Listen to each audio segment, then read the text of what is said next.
Enjoy this Atslander program, Recovering the Fragments of History, with Sofía Paredes-Maury, Executive Director of La Ruta Maya Foundation. Hey, hello, everyone. I'm Sofía. I have the good fortune of knowing most of you in person and also exchange comments and messages via social media in some cases. I will give a short presentation on La Ruta Maya.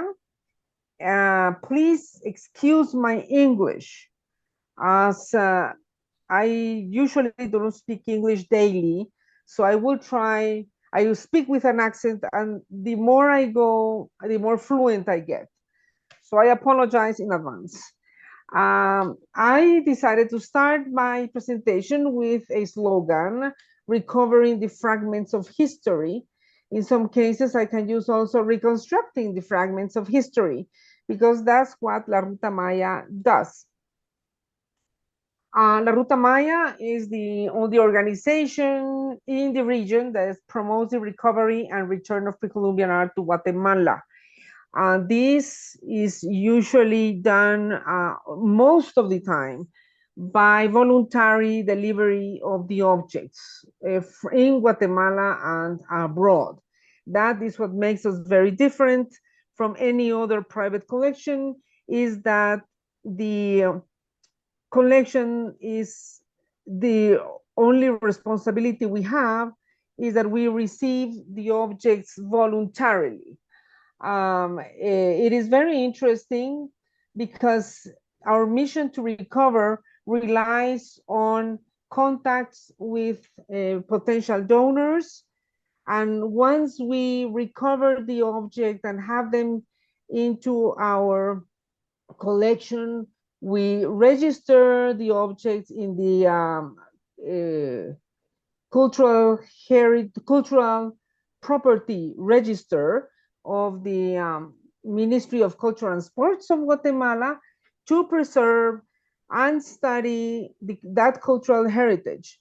When it's registered, the object is registered as cultural heritage of the nation.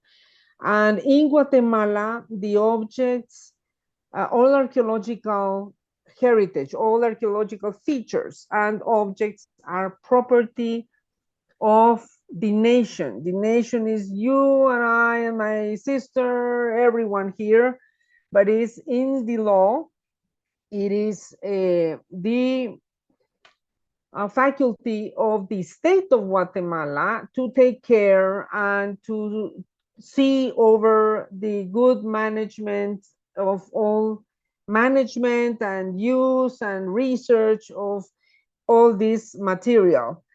However, the law allows the possession, the private possession of Precolumbian art when the object is registered, is part of the obligations and part of the responsibilities of anyone having a collection of Precolumbian art to register and for preservation and protection.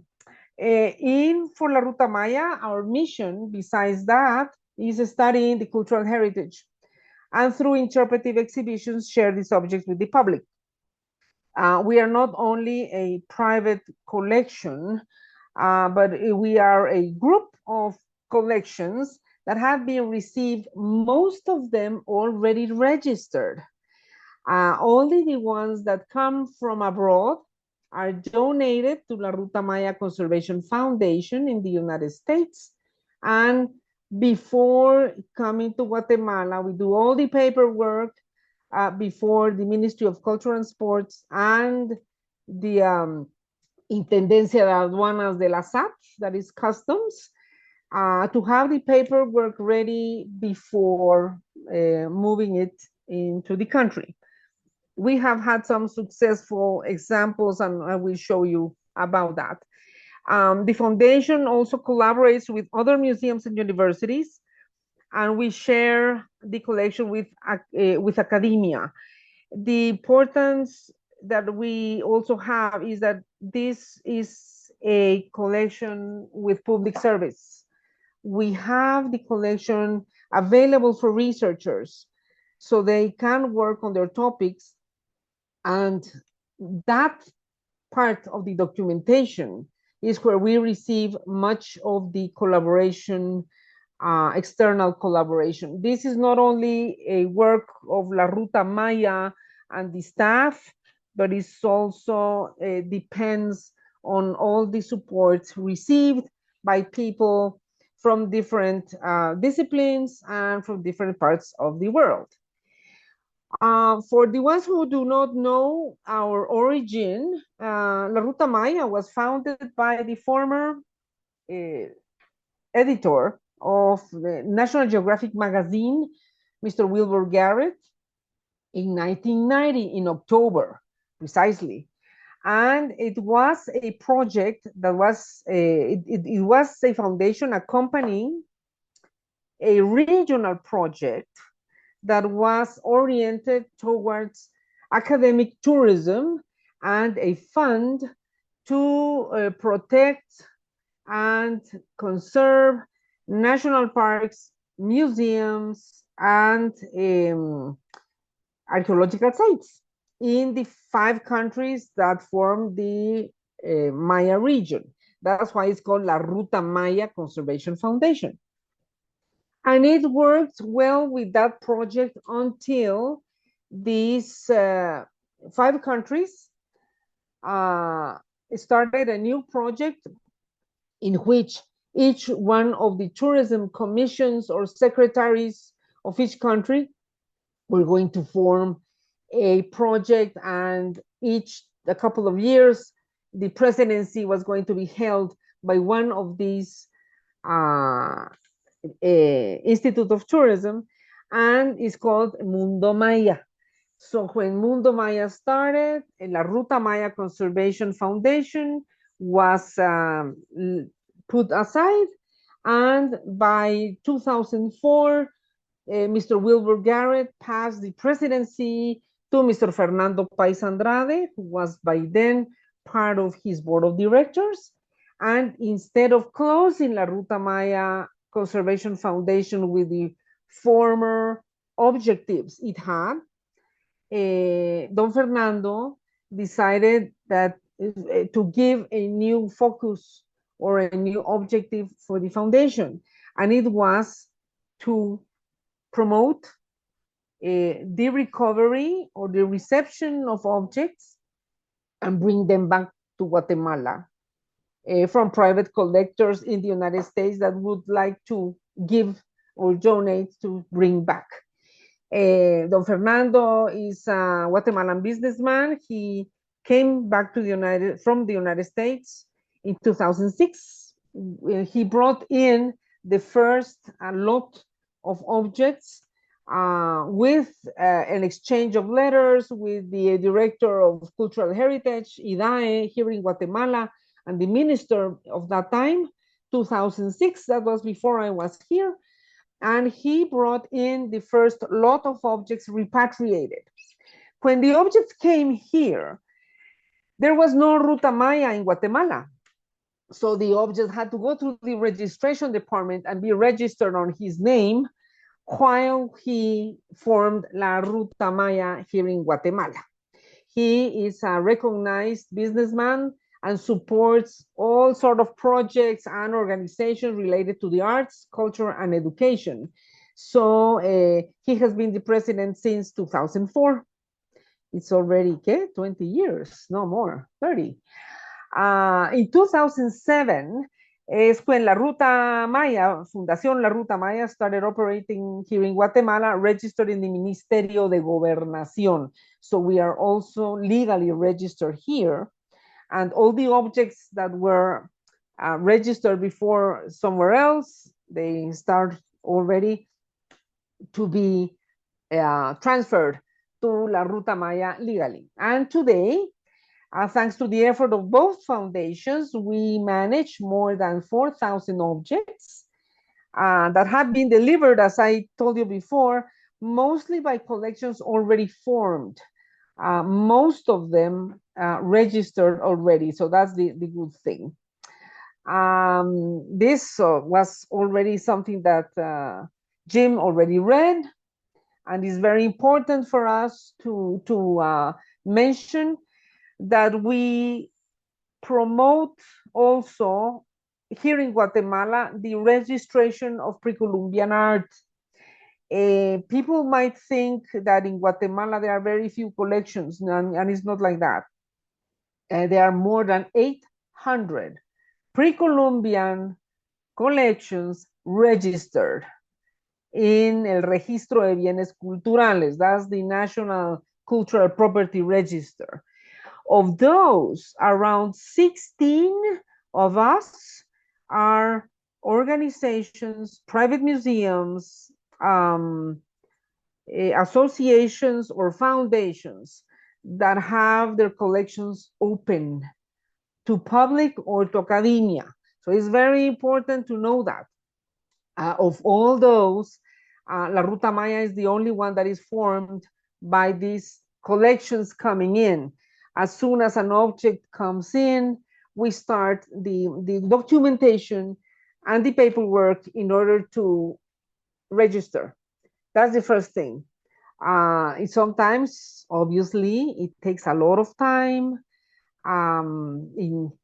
for the trámite to go on, but as soon as we have a stamp of acceptance from the ministry, we are safe in the sense that the objects are going to be studied, are going to be documented.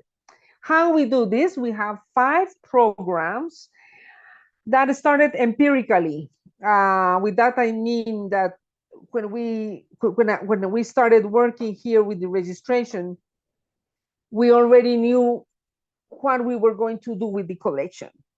We were going to bring them back. We were going to receive them here in Guatemala City, the ones that were here, or Guatemala country. We were going to document and register. We were going to share with an exhibition.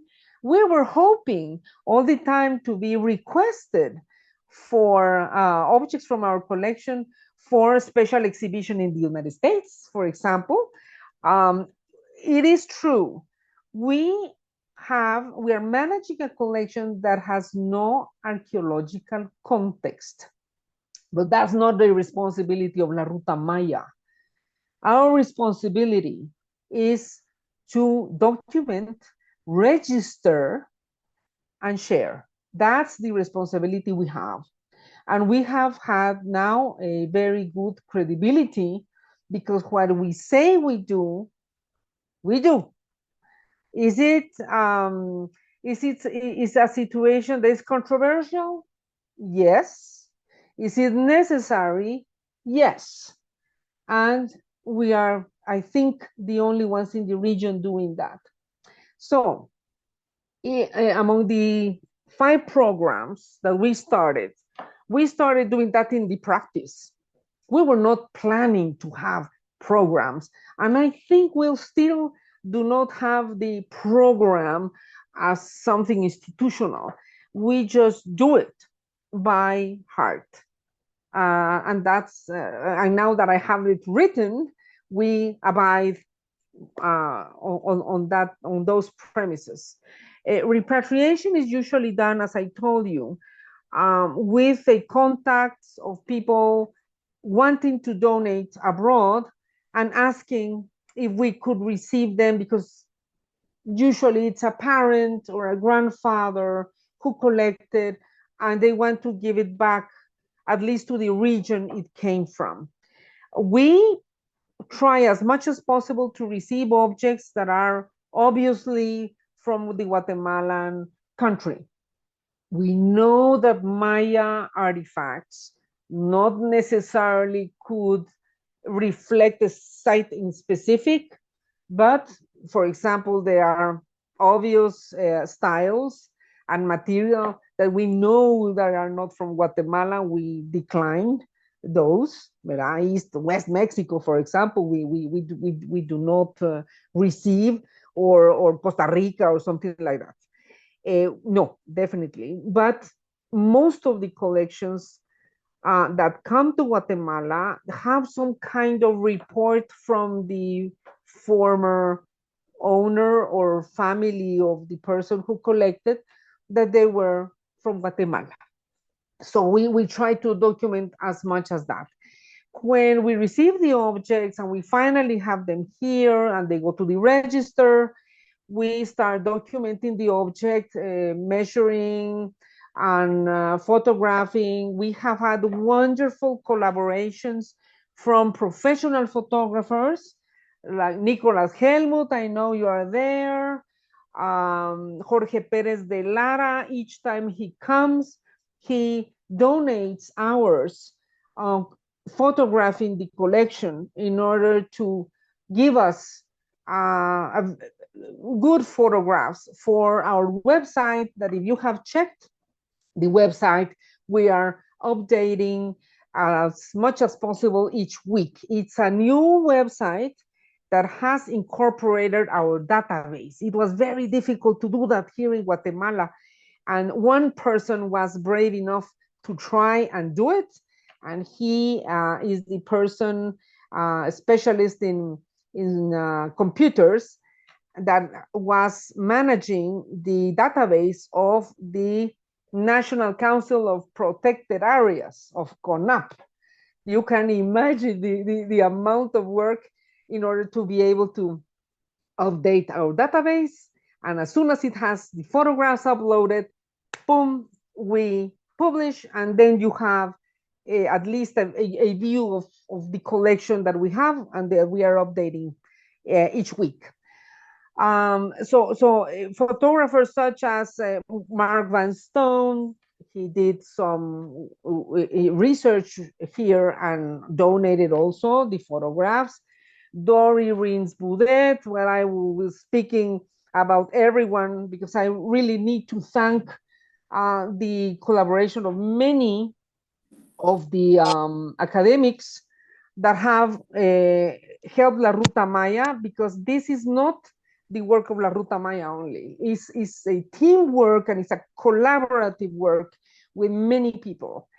Education and research, that's the third program, means that we have the objects available for students in archaeology here in Guatemala, San Carlos and Universidad del Valle, also to any researcher or director of archaeological project here in Guatemala that wish to see the collection and compare some of the objects. We have had very good experiences with archaeological projects here, in which they have made findings and they request seeing objects that might be the complete object of the fragments they have. I will not say names of the projects because I don't know if I can do that, but we have had the visit of several project directors coming to see the material. And that is good because it is a good source, I think, of information also. And we benefit with that because we compare also the material in order to have better documentation. Exhibitions is our strongest, I think, program, because we really need to share the material with the public. It's not only with students of archaeology where they can come and do their internships and their laboratory times. We also receive professors of university coming into our storage room and giving a class with their students. They give the class. I sit in the corner of a table with a notebook taking notes, because that, I think, it's a very good opportunity for us also to, as part of the documentation. Exhibitions, we are the only ones in Guatemala and I think in the region, that we go out to the street with the collection. Vamos a la calle con la colección is what we say.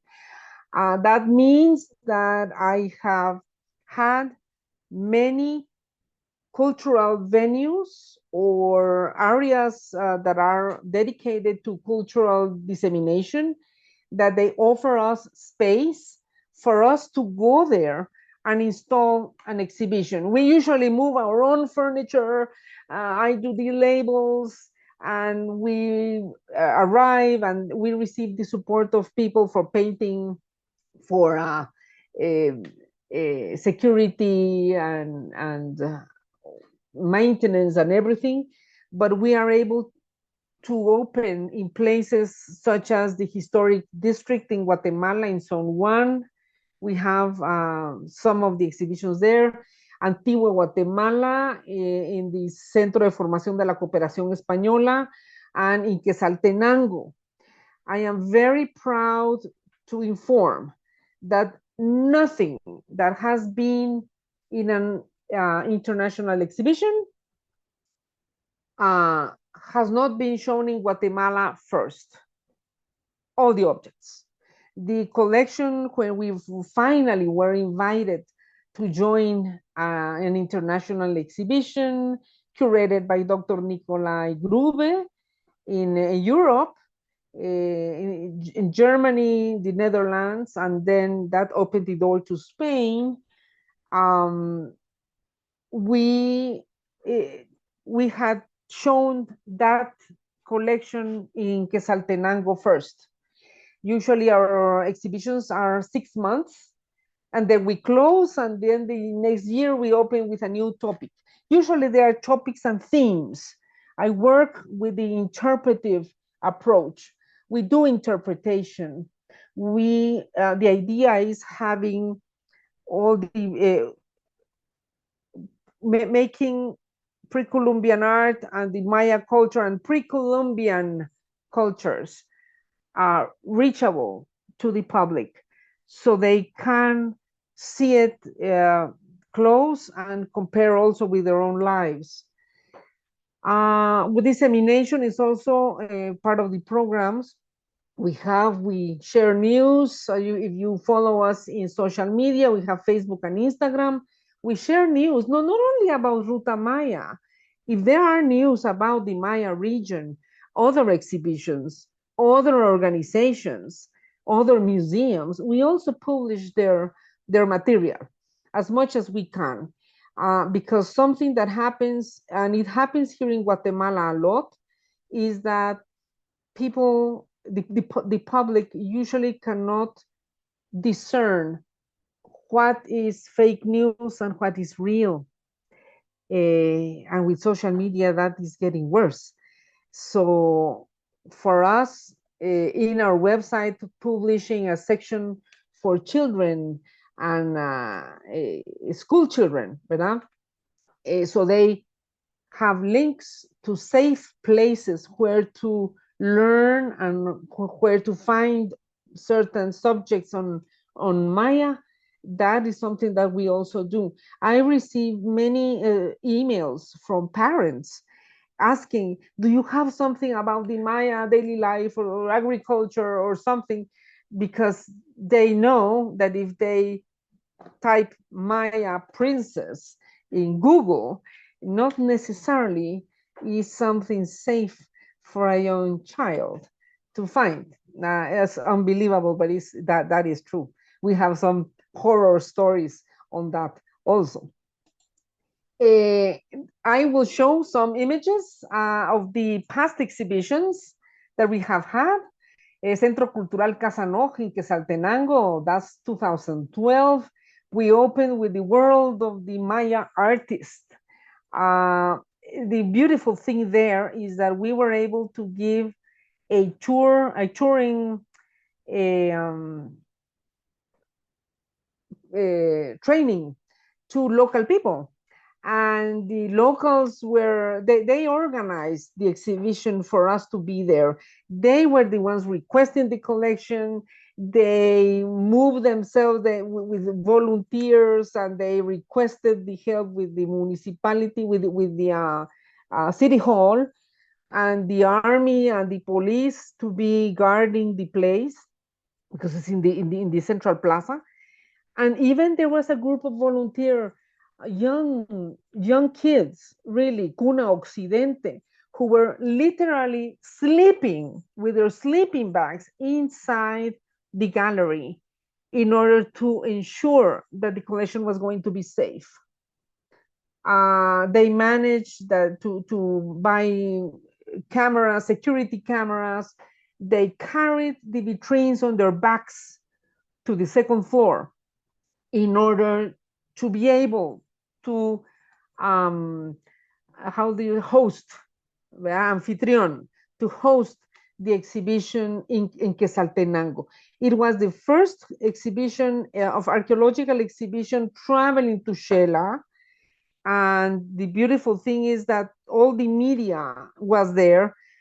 200 people at least were on the door the night of the opening. And the most wonderful thing is that we also had a special ceremony by the Arquijab of Quetzaltenango, not a show. It was private. It was at noon that same day, in order to have a ceremony of saturación. That meant that we were required to open the vitrines at noon, the noon before, and they will pass copal around all the objects to wake them up. It was me, the director of the center, and the group of Arquijab. There was no one there. The most interesting thing is that the Arquij was mentioning the use of each object while he was passing. Of course, I was taking notes because that is also documentation of the objects.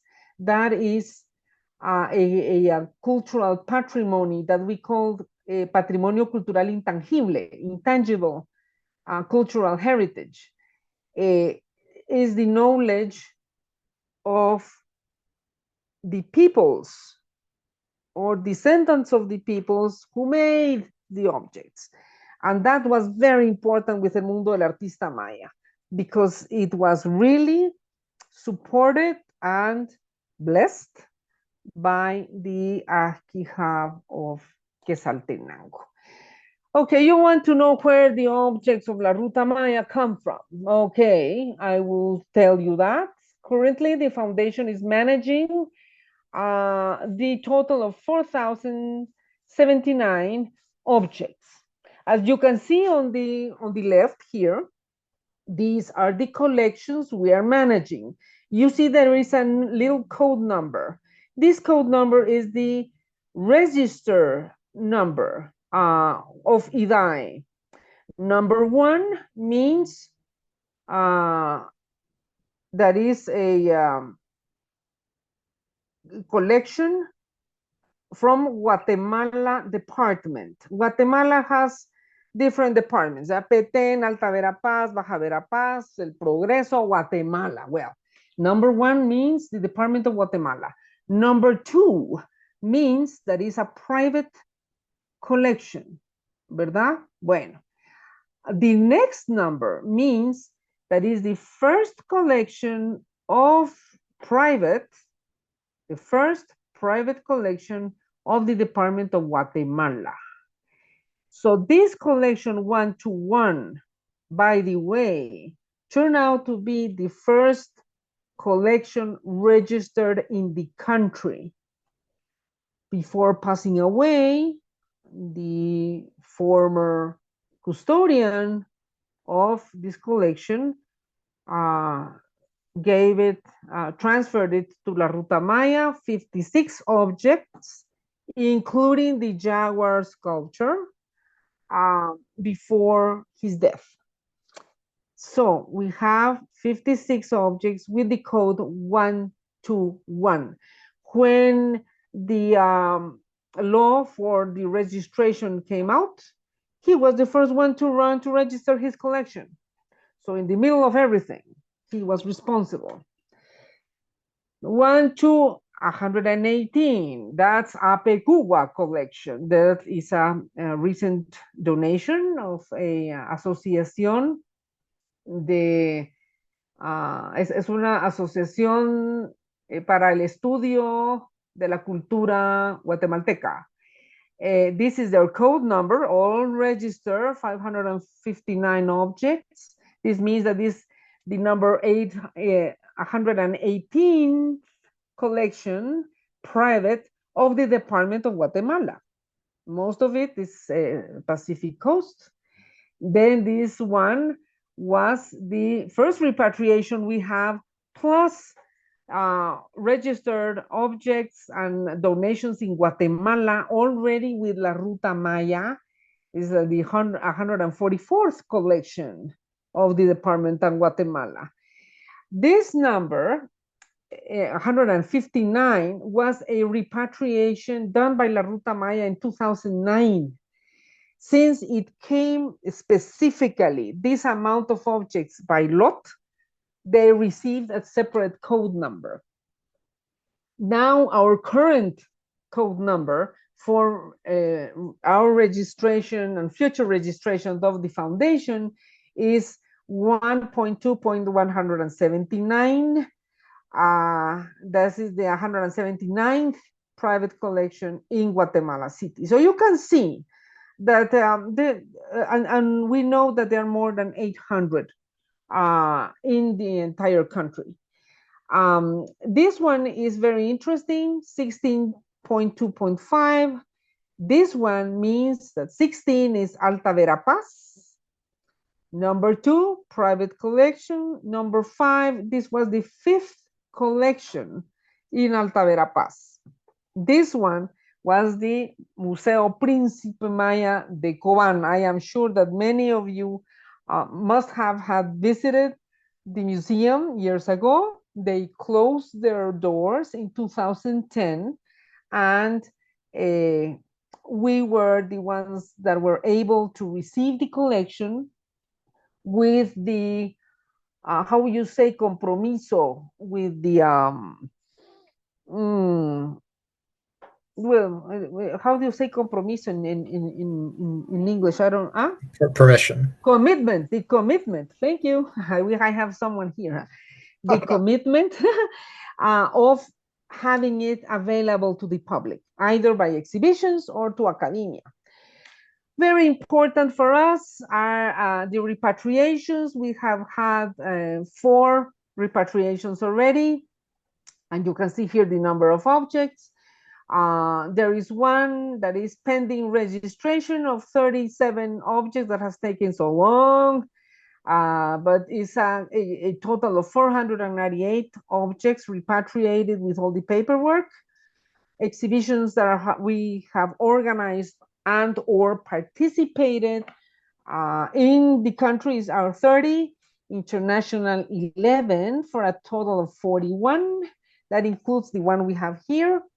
We have loans, semi-permanent loans to other institutions here in Guatemala since 2010. That includes accredited museums in Guatemala, universities, and other spaces of cultural dissemination. A total of 11 places have objects of La Ruta Maya on display with labels and information. Objects in the process of repatriation, we have 3 lots of objects that are waiting, or paper already delivered in the ministry, and other small donations. One repatriation, that this, in the case of the process of registration, are the collections that we have received, small collections that have joined in order to start the process of registration. They already have their paperwork inside the institution. The last one is a collection donated by the widow of George Guillemin, with 355 objects. This one is is the largest collection we received with no registry before. So we immediately created a catalog with all details done by the technical unit here of the Registro de Bienes of the La Ruta Maya, in order to deliver that to the Registro. Licenciada Claudia Quintanilla was there, and Alejandro González Córdoba, and the photography of another archaeology student who has also helped us with photography, professional Jimmy Caal Estrada.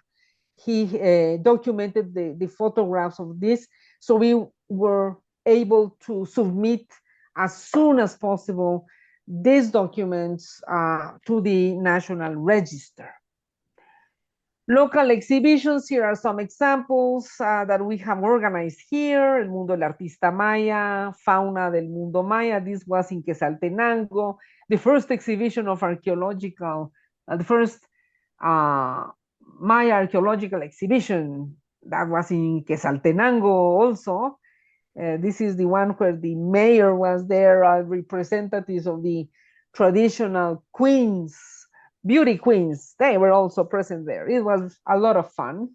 And this, we have the, one that was very special was the Maya, the Precolumbian figure and body decoration. That was very interesting.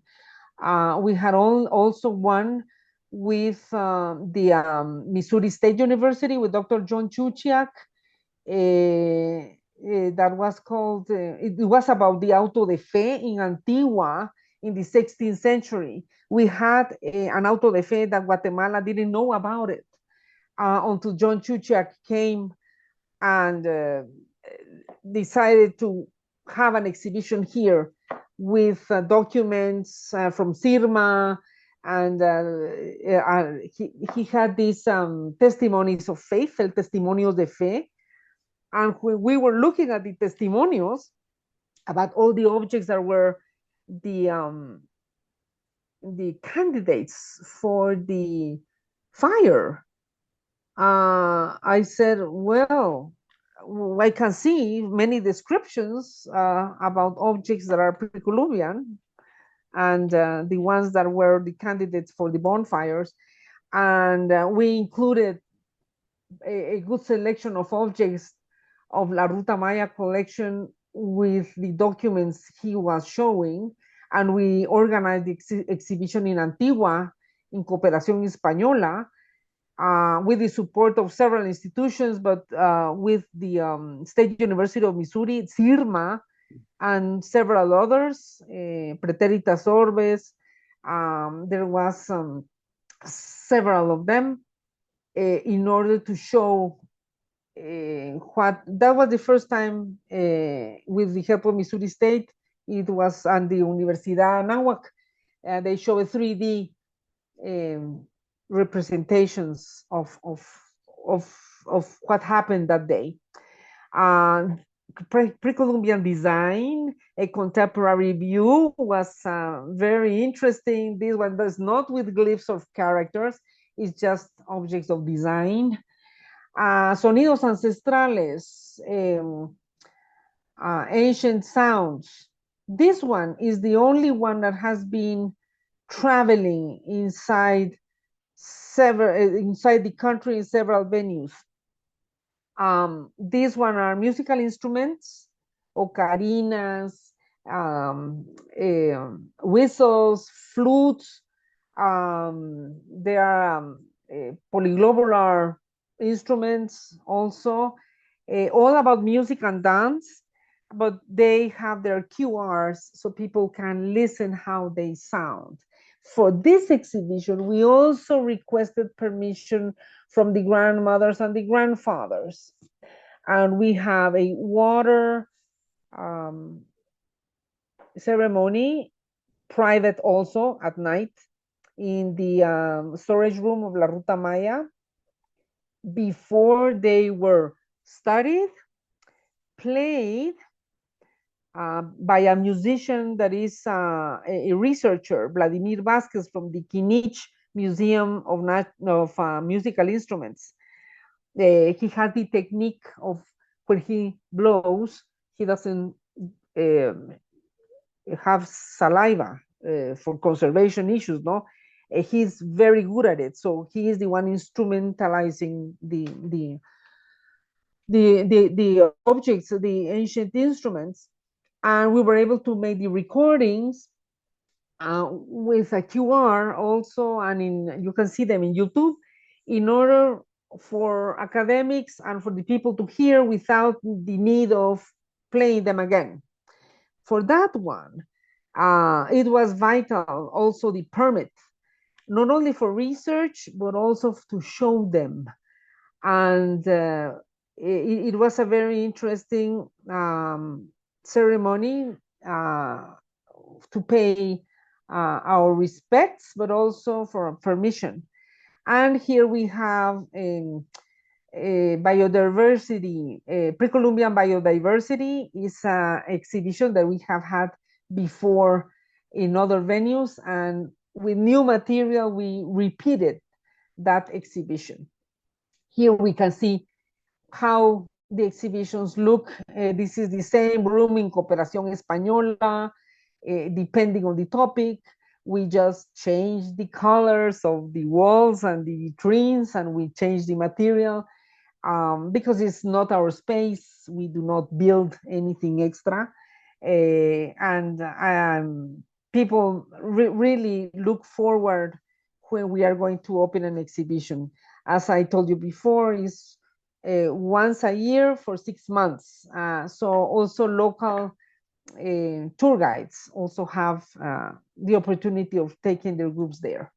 I am not going to take so much time here because I know that you want to see the gallery and the storage room, but this is an example of where are the objects on semi-permanent loan,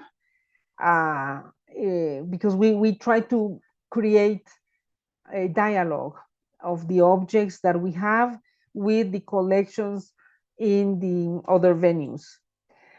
Local news coverage about international exhibitions. The first one we have was in El Salvador in 2009, Los Angeles 2014, and we finally got to Europe thanks to the invitation of Nikolai Grube, Dr. Nikolai Grube, in Europe in 2016 and 17 and 18. These are some of the examples where we have participated. This one in Los Angeles was only collection of La Ruta Maya with collections from Fundación Pais, their modern collection of modern art, Ixchel Museum for textiles, and La Ruta Maya for Precolumbian. Here, international exhibitions, we traveled with the collection of the National Museum of Archaeology and Ethnology of Guatemala. This little mask we will see on display is part of the, in custody of La Ruta Maya. Here is a very nice assemblage that was done by the Museum of the Palatinate in Speyer of the jaguar sculpture. Oops, aquí está. This one is in Alicante. Here is the sculpture that is the favorite of James, and some stela from the National Museum. This was a touring exhibition in Europe, and it was very, very successful. We also traveled later to the Royal BC Museum in Vancouver, in Canada, also with the curatorship of Dr. Nikolai Grube. And since Alicante to the North America, the exhibition was designed by Rocamora Arquitectura and was promoted by a museum's partner that is an Austrian museographic company. And they were shown here at the Royal BC Museum. But that time, that was before the pandemic. I'm sorry for this. Oops. I know. Before the pandemic, And then after the Royal BC, this one was the first one to open completely, because it was shown first in Cincinnati, and Cincinnati it closed the next day. It opened because of COVID. That was catastrophic. It finally opened in an intermittent way in the Museum of Civilization in Quebec. This one already, it was also with the National Museum. And then here we traveled by ourselves. This was the first time what La Ruta Maya was traveling by itself, with a collection of more than 280 objects, all original. Also with the curatorship of Dr. Nicolai Grube. Here we include also some material, ethnographic material on loan, musical instruments, traditional dresses for dancers, and textiles from the collection of the Friends of the Shell Museum in the United States. Okay, so moving into the future, as I was telling you, the purpose is not only, it goes beyond repatriation.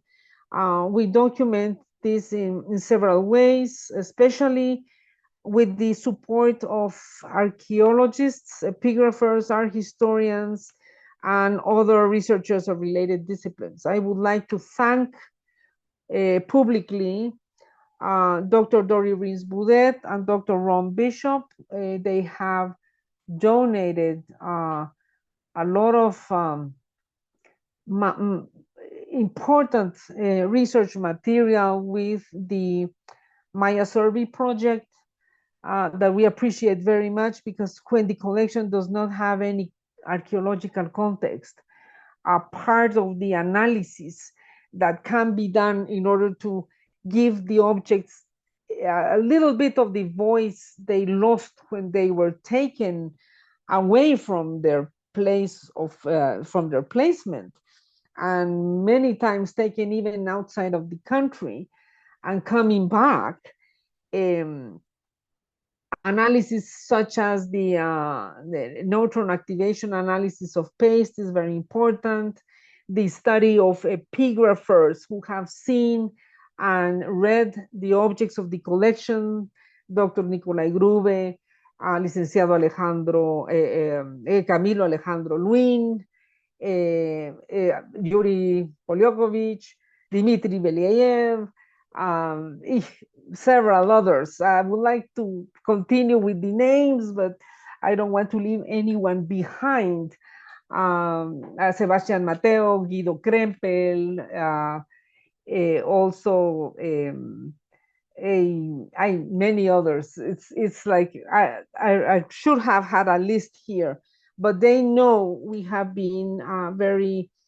We appreciate very much, because we have told them personally about it. Receiving students from abroad is part of the in exchange we make. We are open doors. We are also open for students to go into the storage room with all the care that is necessary, but it's good for them, for students, to see complete objects. I had that opportunity when I was a student in the Popol Vuh Museum, and it was really a difference when we opened doors to a student. Here, we also do that with local students of both universities, Universidad de San Carlos and Universidad del Valle, but also with the National School of the Arts, la Escuela Nacional de Artes Plásticas. They bring their students to see techniques, to see materials, to do a special training for something with their professors and their teachers, and that is part of the work we do. Of course, it is a cost for us to keep the collection open.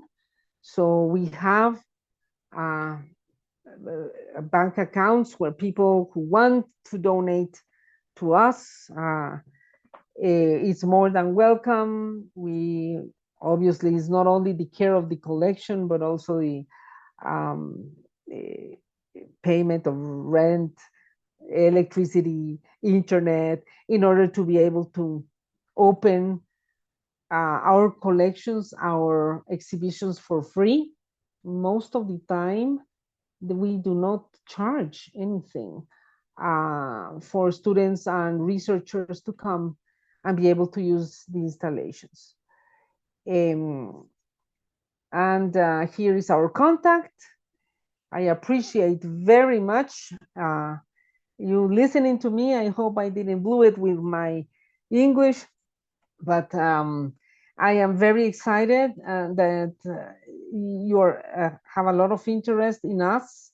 You can follow us in these with this social media. We have also YouTube, Fundación Ruta Maya. We have videos of the collection, the videos of the instrumentalization of the musical instruments I was telling you about. We move, this is our new address, and you can contact me either in Paredes at larutamaya.com.gt. Don't forget the GT is Guatemala, or info@larutamaya.com. The library is already open to the public. If you need anything from the library, any information or schedules, it's biblioteca@larutamaya.com. So thank you very much for your attention. Thank you. Sofia, the last website address you showed, you said that Yes? you need to add the GT if you're in Guatemala? No, it's GT means Guatemala, and it's part of the ¿cómo le llaman a the dominio, the dominion is part of the address. So it's .gt, it's not only .com. It has to go the GT because it's Guatemala, and that's our email and our website. Okay. Because one of our participants, Mitchell, was saying that lotutamaya.com.gt is blocked by his Norton web security. Well, he should tell your Norton to allow it because it's a safe site. Okay. Yes, I'm sorry. It should be .gt here. I just forgot it. Yeah, also our website is GT. Listo. Good that you told me. Okay. And can you see the chat before you move on from the computer? Okay, let me see. Chat. Yes. Now scroll 6. down, Scroll down. and there's an image of a incense burner. Biblioteca. Okay, at the end. And Okay. Salomon Pakal. is that incense burner a part of your collection? Let me check because it doesn't show here. I have to download to see. Okay, image. Oh, imágenes. Okay, images. Image file, it says, but I don't know if I can see it. Let me check. Oh, okay. Ver el incensario. Quiero ver, dámelo. Let me check because I cannot see it here in the stop share. Can I stop sharing? Yes. Okay, I will stop sharing so I can see you. Ahí estamos. No, I cannot see but I will see it here. Someone is downloading it for me. It's not visible here in my computer. Okay. Ahorita vamos a ver. So No se ve. Save it and send it to you. It's an I'll instance save it and burner send with it to 2. you. Okay, let me check. Let me check because I downloaded. Ok, vamos a ver. Un incensario de 2 cabezas. It's an instance burner, you say, ¿no? Ordenar fecha. Okay, let me see. Ah,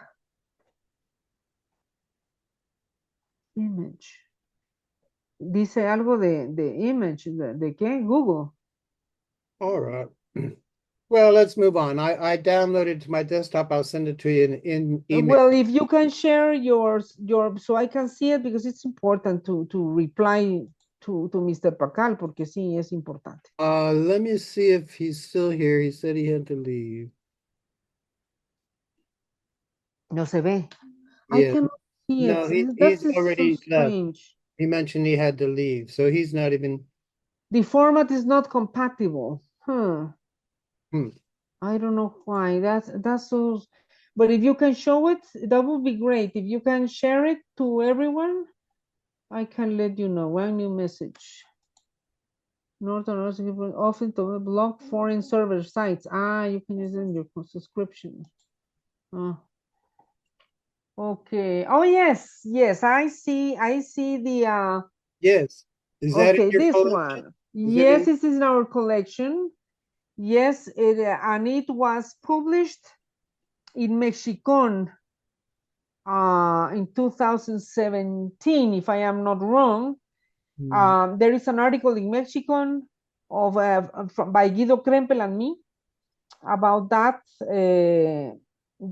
incense burner. It has it's a double faced, and the interesting thing is that one of them they share the same nose ornament, but one of them has a slight smile. This little thing, like just turn up, like if he's smiling, and the other face is more serious. Hmm. But it's the only double-faced incense burner that we have Oh, from Teotihuacan style. There right. is another one that has a mask that can be taken off and on, and has a skeletal face, Hmm. and that's another one that we have. Those are exhibited outside La Ruta Maya. They are on a special exhibition on incense burners. Hmm. But yes, it is part of La Ruta Maya. All right. So now we're going to move to Anna's phone and go to the gallery.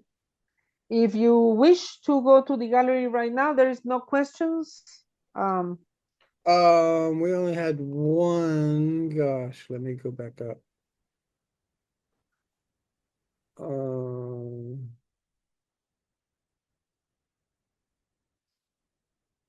Having worked in museums in the U.S., museums are careful to inquire of the person offering artifacts how they acquired the artifact.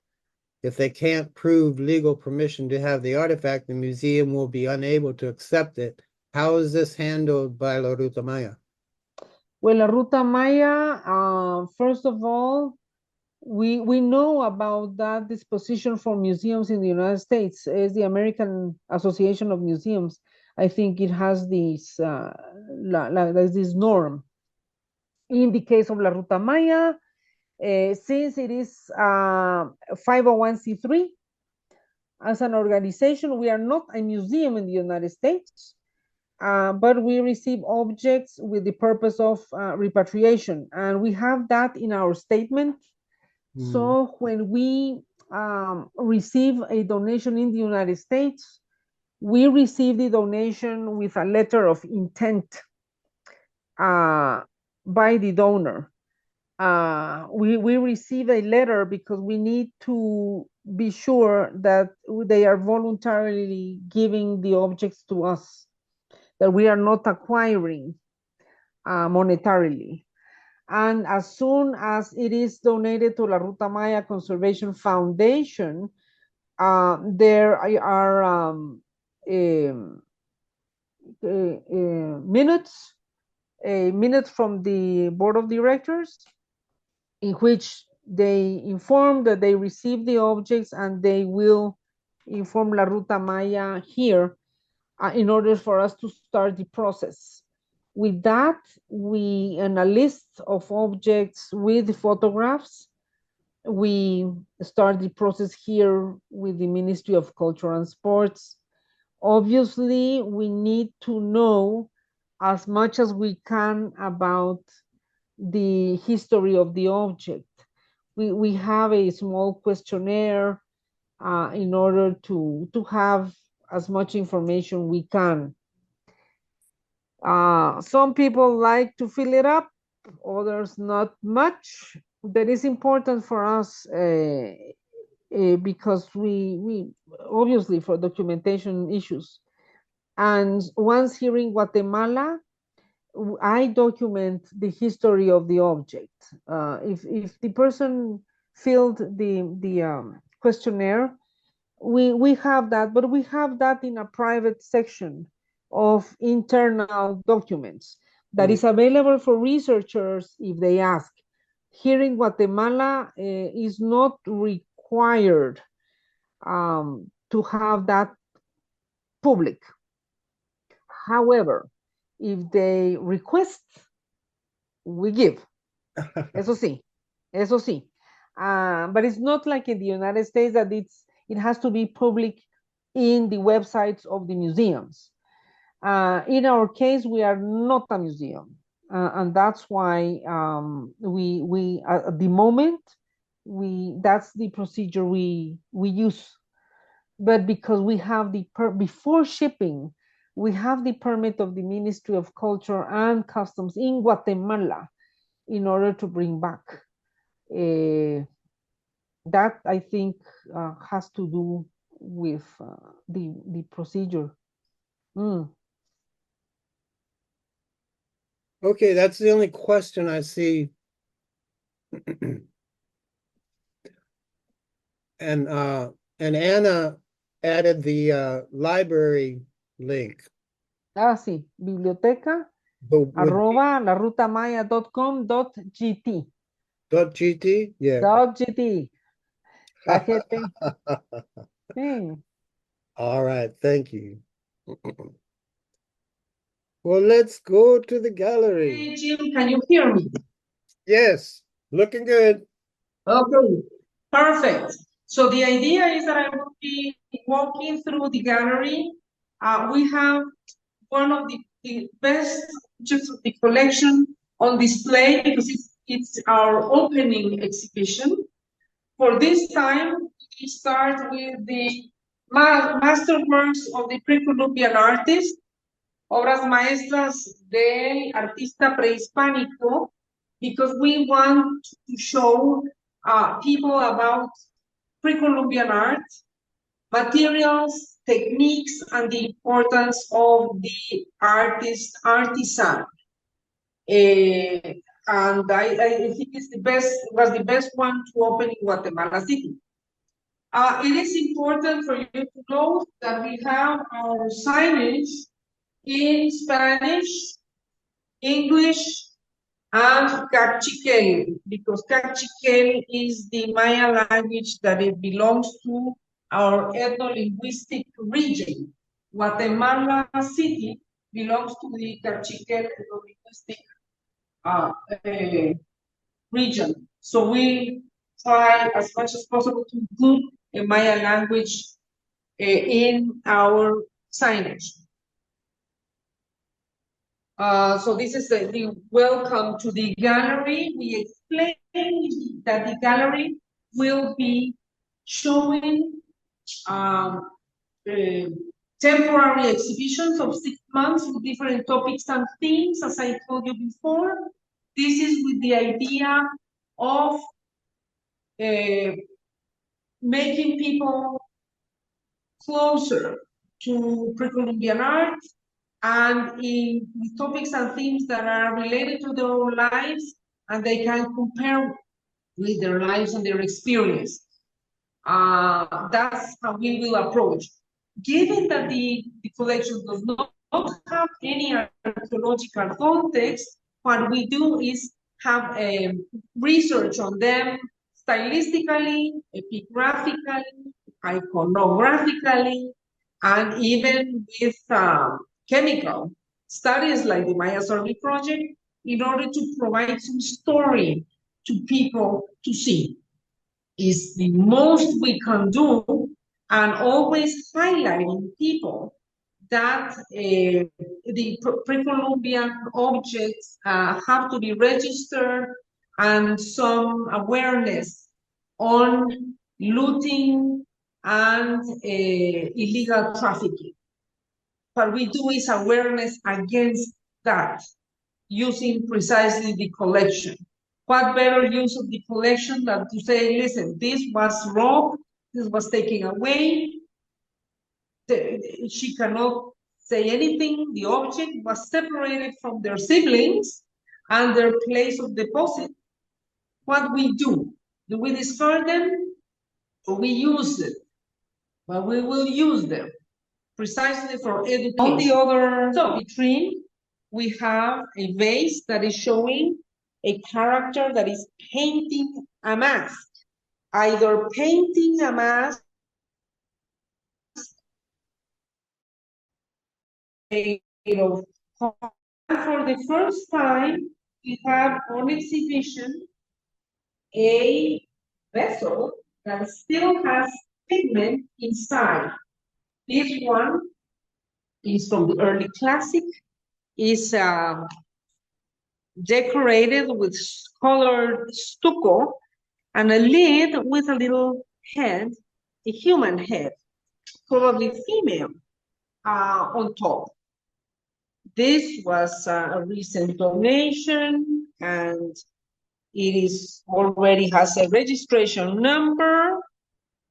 So we try to exhibit objects that will be dialoguing with each other.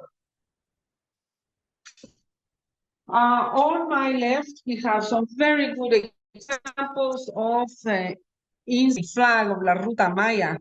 It's a Teotihuacan-style incense burner with a character wearing a headdress with feathers and features of butterfly. He also has a two-head serpent in the front and is painted in red, black, and white colors. We have some QRs available for the public so they can see a 3D model. We are trying as much as possible to have 3D models.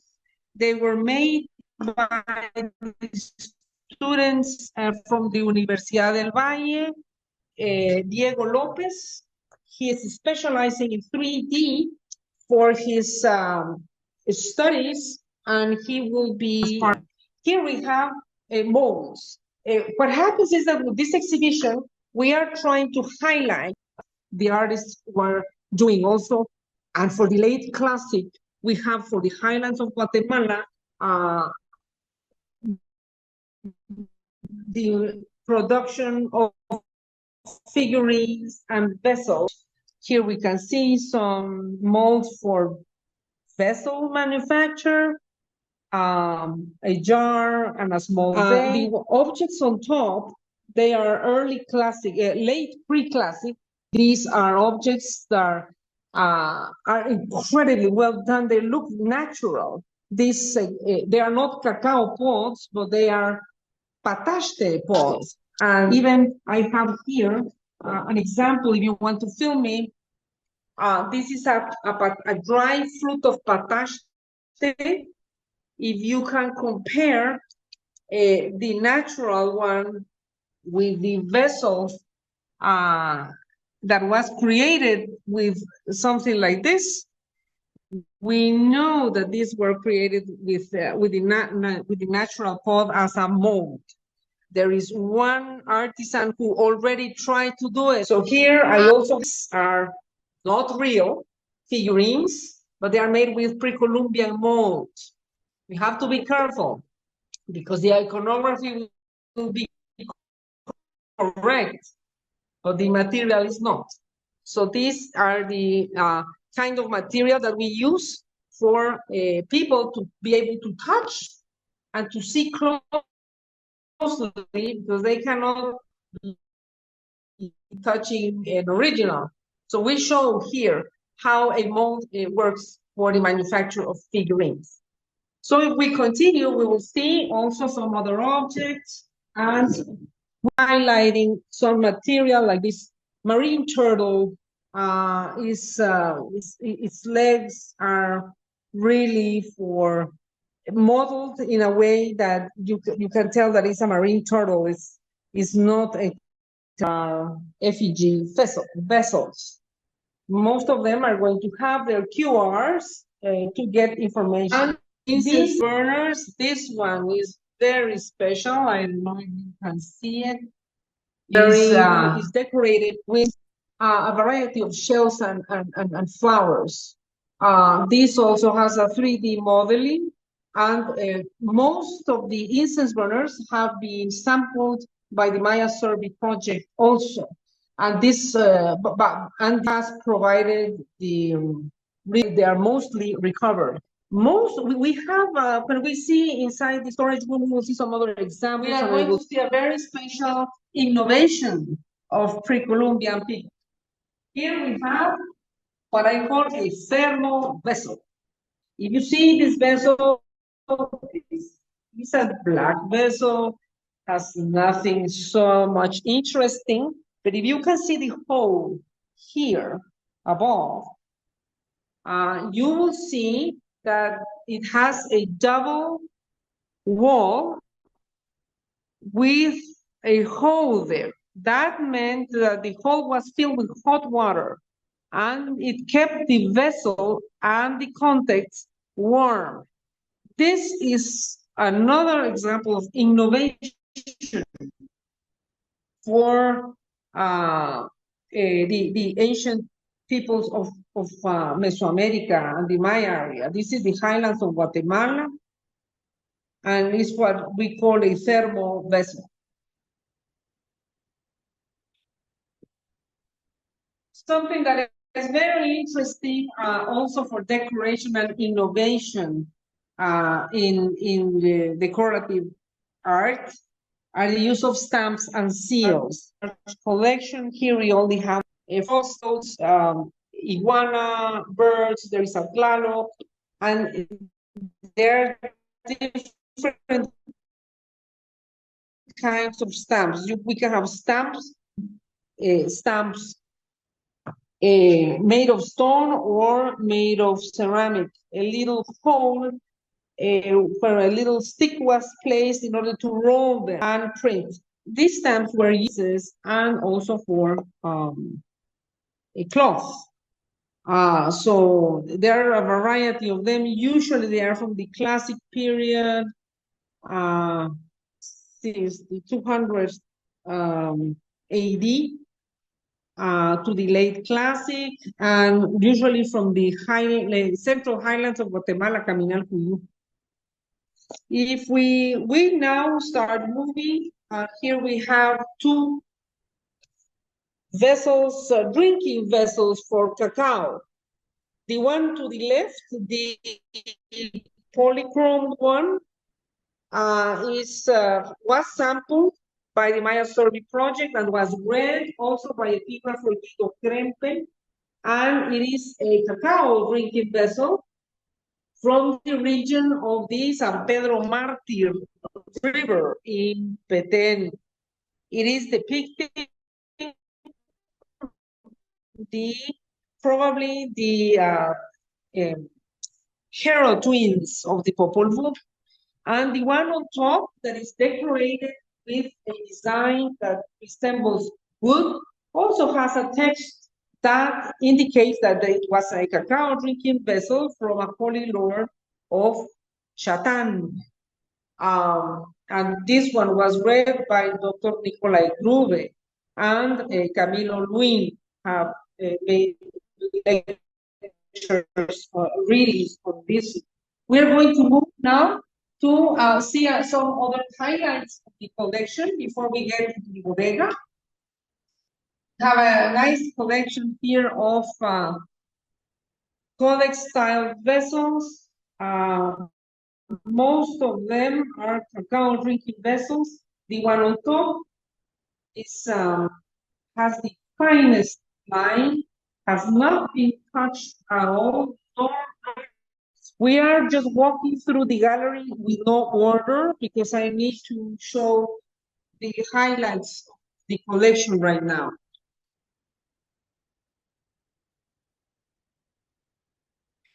Okay. This one, we have another example of, this one is an urn. It's not an incense burner. It doesn't have a chimney. And it's representing a little model of a house with three characters there. A lord sitting inside with some kind of armor and two guards at the front part of the little house. This is the Teotihuacan style. It has a very interesting top of the house. This one, you can find all of the ones that I am showing, you can find in our website, including their 3D model. So if there is some kind of problem with the video, you still can see the object. Here, we also interpret the importance of the artist who was able to work with jade and greenstone. We even have one block that I will show you in a little while, a block that was used to polish beads and ear flares made of jade. The little mask that you see in the far end, that little mask was in the Museo Príncipe Maya of Cobán, and all in small mosaic pieces. They were not put together. The registration number was behind the nose, and when we received the object, we sent it for restoration, someone specialist, and with the curvature of the face, it was possible to see that the object was not a funerary mask, but a part of a royal belt or a ornament for a necklace. It fits in the palm of the hand, and it's 100% the integration. Its integrity is 100%. This means that everything on her belonged to her, to this little masked. It has no additional fragments, because that's very important. Usually when we see masks, Precolumbian mosaic masks, they have Precolumbian mosaic, but they are not necessarily belong to them. And that's some of the problems we have when is that they either come repainted or redone, because it was fashionable in the 1960s and 70s to beautify the objects for museums or for galleries. Now it's problem. This is a beautiful shell, conch shell, worked and fret worked, that is showing the head of the maize god emerging from the cannula, and all the skulls that are carved on part of the shell. So he's emerging from an aquatic monster that has its mouth open, but it's emerging from the cannula. So it's all decorated. It has also parts of stucco. And here we have also some information we are showing about the carving and cutting and working, incising of shell and conch shell. All these many examples, different techniques to work shell that can be seen here in this showcase. With this, we want to highlight not only the painter and scribe, but also the artisan who was able to work in different materials using very limited tools. What you are looking right now are rings made of the center of the conch shell. Also, there is a beautiful necklace with a character with little inlaid eyes of jade, green eyes. He is the center of a conch shell that was carved in the shape of a little character. Archaeological, there is another one that was archaeologically excavated in the Paredes-Maury region that has a headdress made of deer antlers, but it's almost exactly the same. Okay, so now we are going to go fast to see some of the highlights of the collection. They could have been inside the storage room, but since we have them on display, we are going to look at them. We have an example of Hormuz-style vases showing the maize god in a dance position.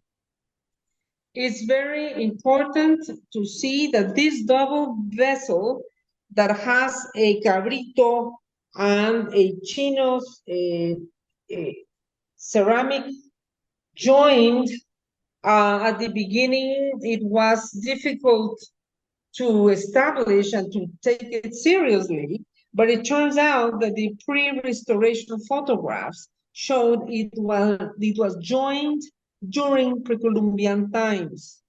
If you see the maize god dancing, is shown with a dwarf, and they're wearing back racks with mythological animals.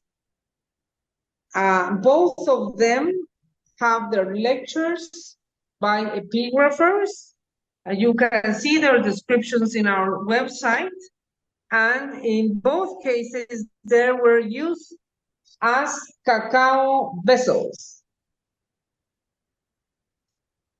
We're going to show another side of these, and a beautiful figurine of a dwarf wearing a bird headdress. Isn't he the most cute of characters? The dwarfs, as all of you know, they were associated always to the maize god, and therefore also in the Maya courts, the rulers were associated with dwarfs that were part of the royal courts. If we go here to the left, it's very important to highlight a plate that is from Piedras Negras. This plate belonged to Tinich Yat Akul, Turtle Tooth from Piedras Negras, and it's associated with the title of a warrior title, Yahaute, a vassal of the lances. This has been read also by Dr. Nikolai Gruve, if I am not wrong, and also Yuri Polyokovich has also read it.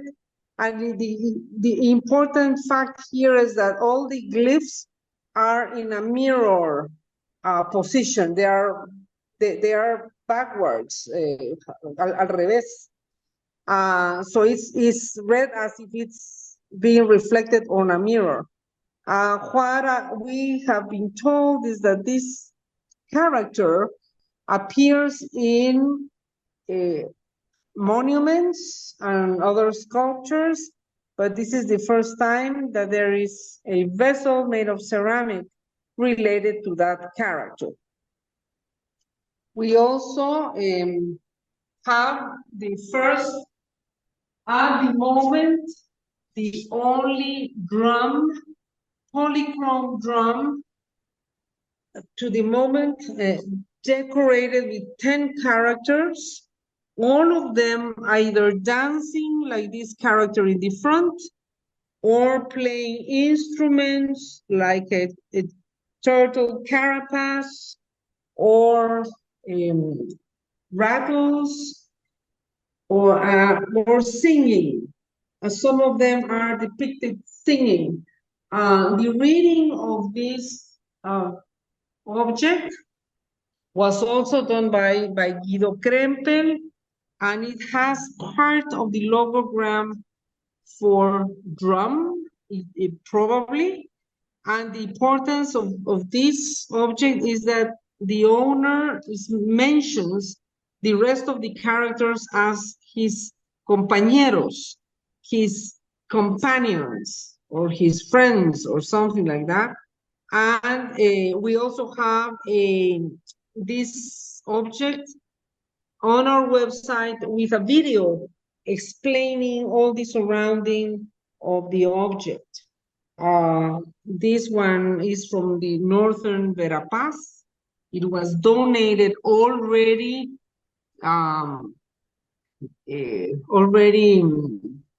restored. So the missing parts, you see these parts in reality is a restoration. So it could hold together the figure. An object that I would like you to see is this.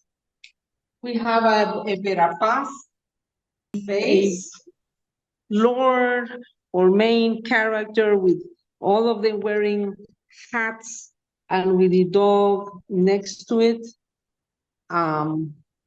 This object has been examined and is original, so it came with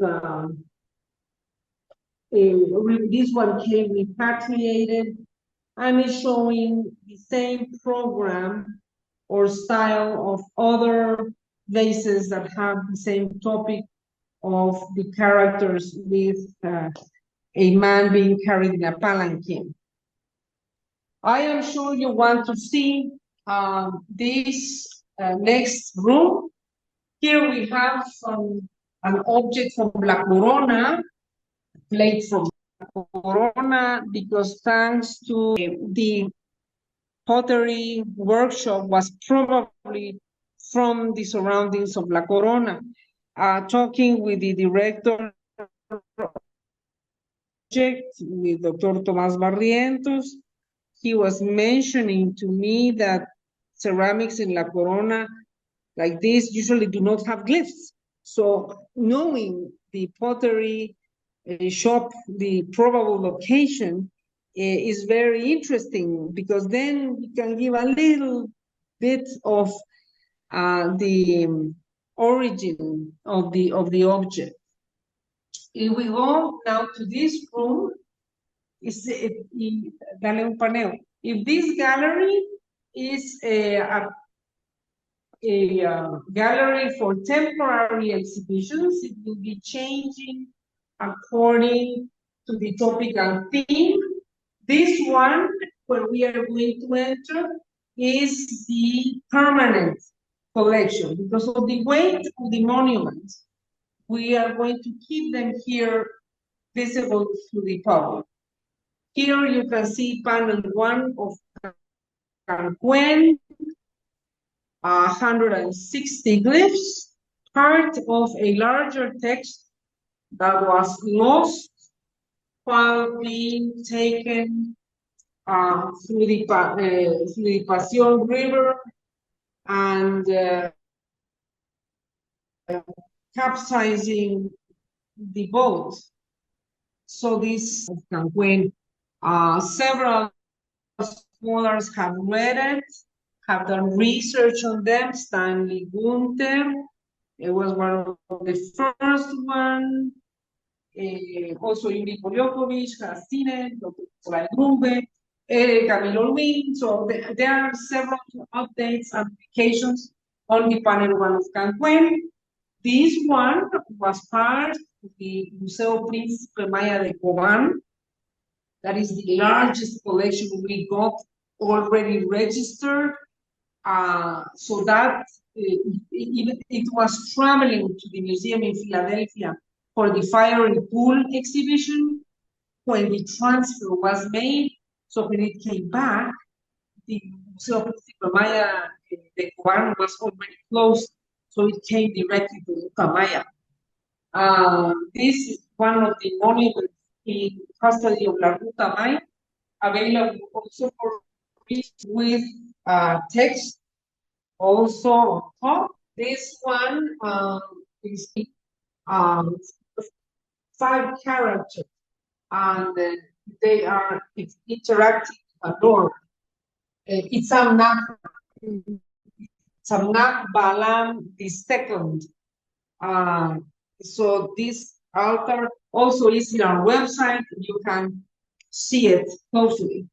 This broken monument could be a panel or a stela.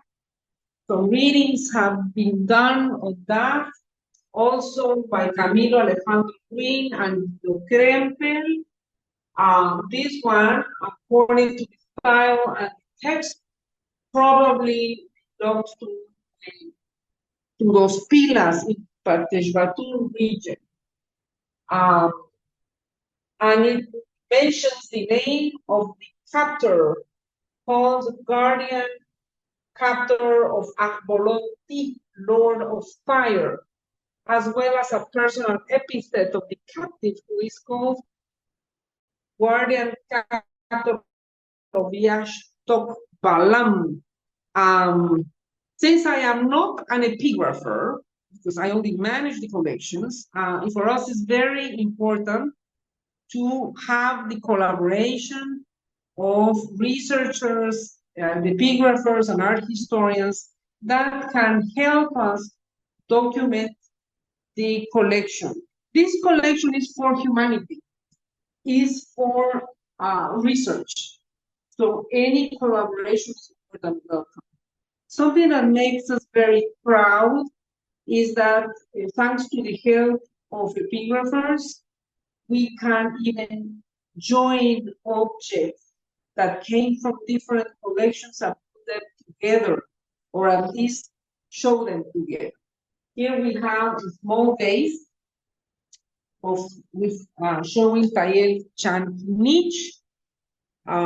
He's sitting on top of a bench with some assistants or visitors around, some plates with tamales. Unfortunately, this one came repatriated, and some small parts are repainted. For example, an extra vessel or something like that. But the character, Tayel Chankinich, has been represented in several vessels, usually eating and drinking as part of meetings with other courtiers. In this case, the text mentioned that he's with his pulque, and it seems that he's always depicted drinking and feasting. Now, if we turn around, we'll see an object that this is the first time we show it. It is being investigated and read, and is impressed the publication by Guido Krempel. The object is very eroded. At the beginning, the first thing we think is, oh, it's an ink pot, following the idea of typical shell plate. But in this case, the texts are also mentioning Tayel Chankinich, and the glyphs mention that he's and for some kind of food. The idea of a chip and dip comes always to mind, but more research is being done on this one. It measures almost 50 centimeters, half meter, and it's a tripod plate. The character is sitting in the center, or sitting on top of a cushion covered with jaguar skin. We can see the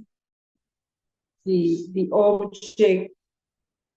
This one is doing its first appearance to the public here. If it turns out that is the same character in each, means that in one vase we have him sitting, feasting, and next to it is his plate for tamal food. It had a lot of use. We are getting almost to the end. I want to take more time. This is an example of a group of, okay, here we have example of highlands figurines. When we see monumental art, architecture or monuments, we are talking about the official history, the ruler, and the government. If we see the portable objects, we can see daily life, we can see the rest of the society. Here, with this collection of figurines, we are trying to show the different ranks in society. On top, we have nobility and warriors and special characters. We go down and we see dwarfs.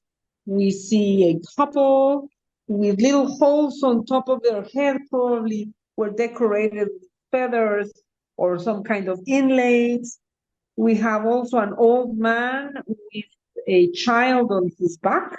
It is very, very rare to have young children depicted or represented in Maya art. Usually they are babies. In this case, is an old man with a little boy. And we move down with this woman combing braid, putting a stone, no, it's some kind of decoration. A ribbon on her hair, a woman carrying a small fan and a vessel, and here this beautiful object is a man carrying pots that are face down. So he is a porter or a merchant carrying pots with what we call a cacascle or a mecapal. I think it's similar, no, to carry pots and other objects for the market. Here we have there's another panel, the panel de la canja, and it seems that it's part of another panel called Panel Cunala Canja, dedicated around 746. Okay, I think the last objects of the collection are musical instruments. All of them have been instrumentalized, and they have QRs for people to be able to hear how they sound. You see there are a variety of ocarinas and whistles with very curious shapes. This one is a ring with the maize god, blue color. On top, orange, polyglobular flutes, and even a very interesting little bird with big eyes that looks very, very simple. It was cataloged by the Cultural Heritage Register as a zoomorphic vessel, but in reality, it is a double chamber whistle. You can also see it in our website, very interesting way to sound. Blowing on the beak and then moving it sideways. The air goes from one chamber to the other and it sounds really beautiful as a bird that I have heard in the highlands. Okay, so it's time to go into the bodega, into the Storeroom. storage room. Are you able to hear me very well? Yes. Yes. Okay, so let's come. We are going directly to the bodega, finally. Okay, well, how we have the collection stored. We have usually when you are in a supermarket and the shelves are standing by themselves, they are going to do this. In this case, all the block moves together. In case of an earthquake, and objects will not fly around. We have had strong earthquakes, short but strong, and we have never had an incident. So welcome to the storage room. Here I have some interesting examples of objects that I can show you. You saw that many of the objects that are the best ones in the collection are on exhibition. But these ones have also been shown before in other with other topics and themes. One that was very special for biodiversity, Precolumbian biodiversity, the mysteries of the jungle, was this beautiful early classic vessel with a macaw, red macaw. Esta guacamaya roja ara macao. I have help here with some English words that I forget. This vessel coming from eastern Guatemala, más o menos San Agustín a Cazahuastlán, showing a monkey, howler monkey, probably. Beautifully decorated. This one is very interesting. This is a shoe-shaped vessel. We are usually used to seeing one of these, never a double. So this one is a double vessel. These are from the central highlands of Guatemala, some of them of the Pacific coast, and they are usually have the faces of rodents or some other kinds of animals. Something that I really like to show is this kind of objects. We like very much for people to see daily life.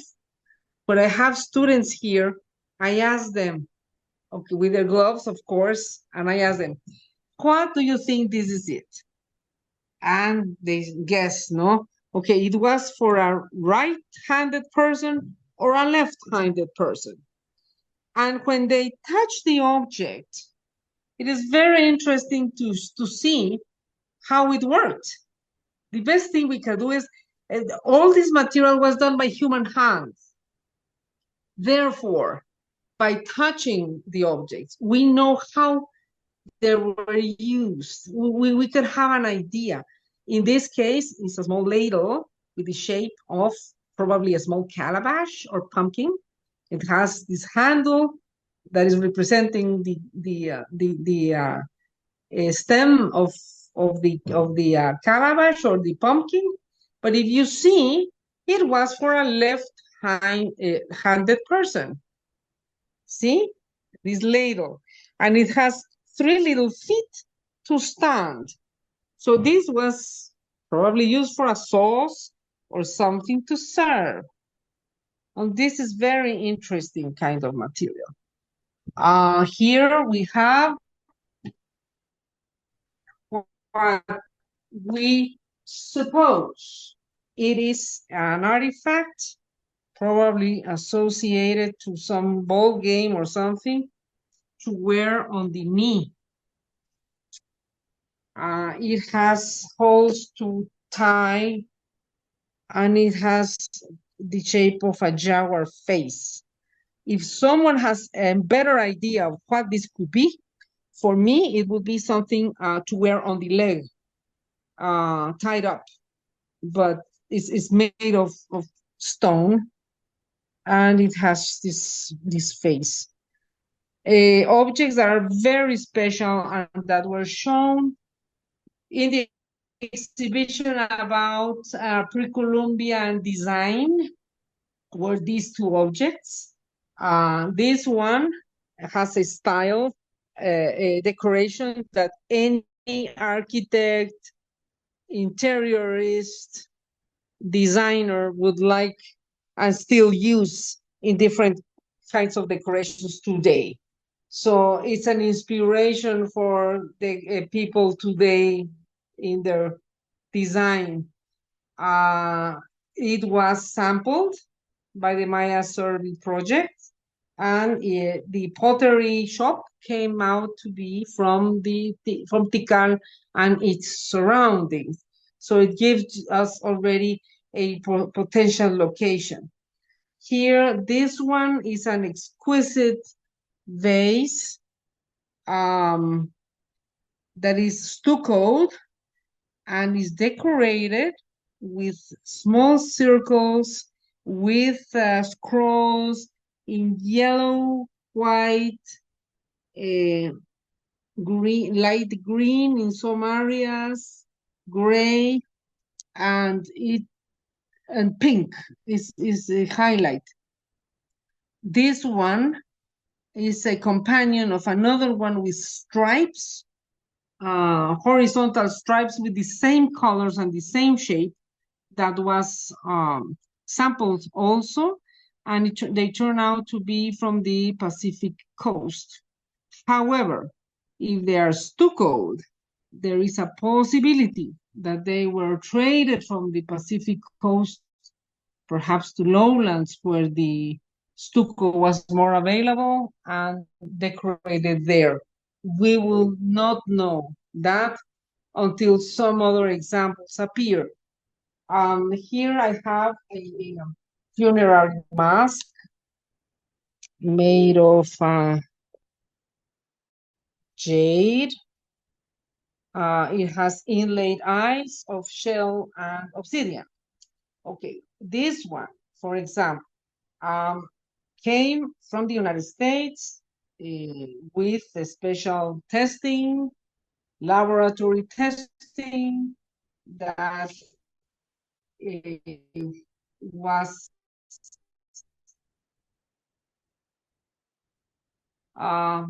assuring that it's from Precolumbian origin, and that is the report from the laboratory. However, it seems that not necessarily all the pieces belong to it, but all the pieces are Precolumbian.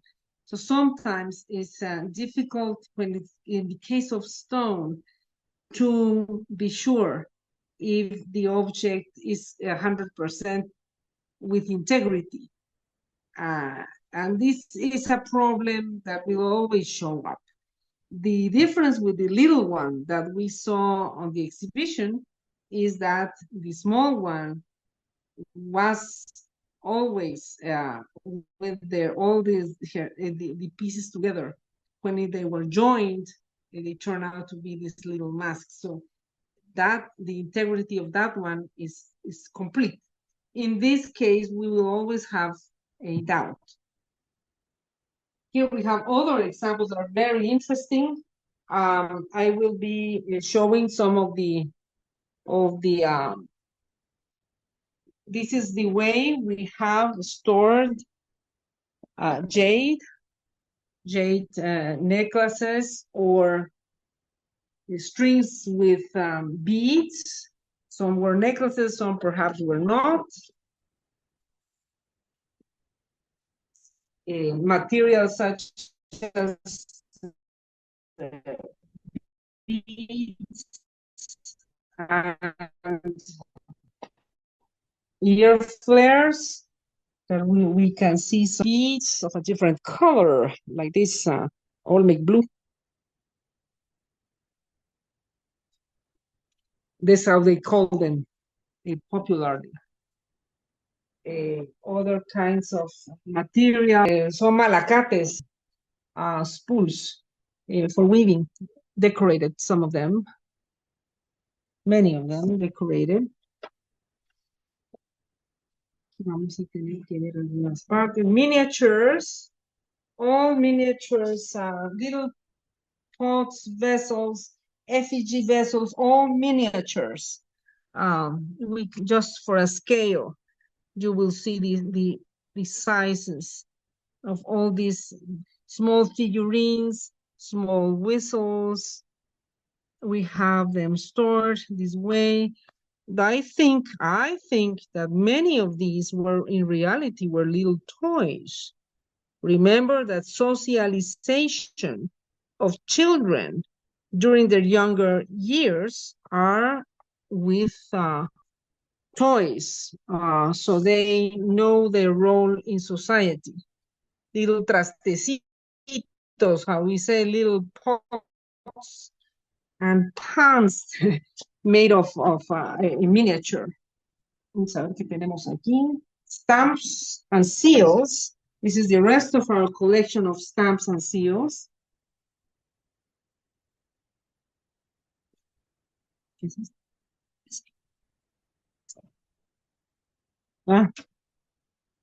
And some other interesting objects. Knives made of flint.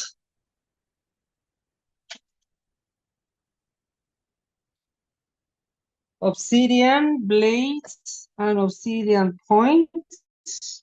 Also, we have some nucleus from where blades were extracted. Una cosa así. And all this is material that can be used for research by researchers and students.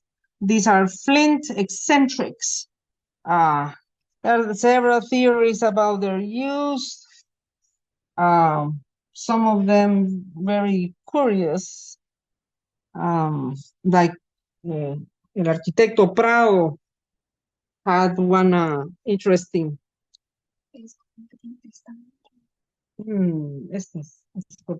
Scorpions. Scorpions are very well represented with this kind of material. Isn't she? A stucco cranium. It's a cranium. This one has a very interesting story.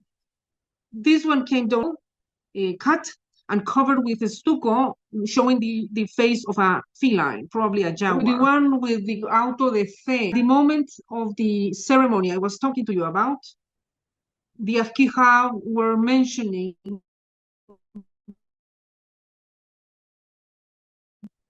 that she needed a special offering for her to be tranquila. And they were mentioning a she all the time. They offer her flowers. The interesting thing with this is that Dr. Vera Tisler came to the foundation and done, in this case, if you can see, it has a complete denture. It has the cochlea. It still has the cochlea. And part of the research under the direction of Dr. Vera Tisler and Dr. Rafael Mexicano from Centro Dental and Dr. Orellana from Techniscan, they performed X-rays and tomography and ¿cómo se llama el otro? Tomografía. Tomografía, rayos X, and el otro es scan, un TAC scan, sí, of this cranium. And it turned out that it is of a young woman. So when the Archaeological were mentioning that it was a she, they knew that before. No sé si puedo. No. Aquí.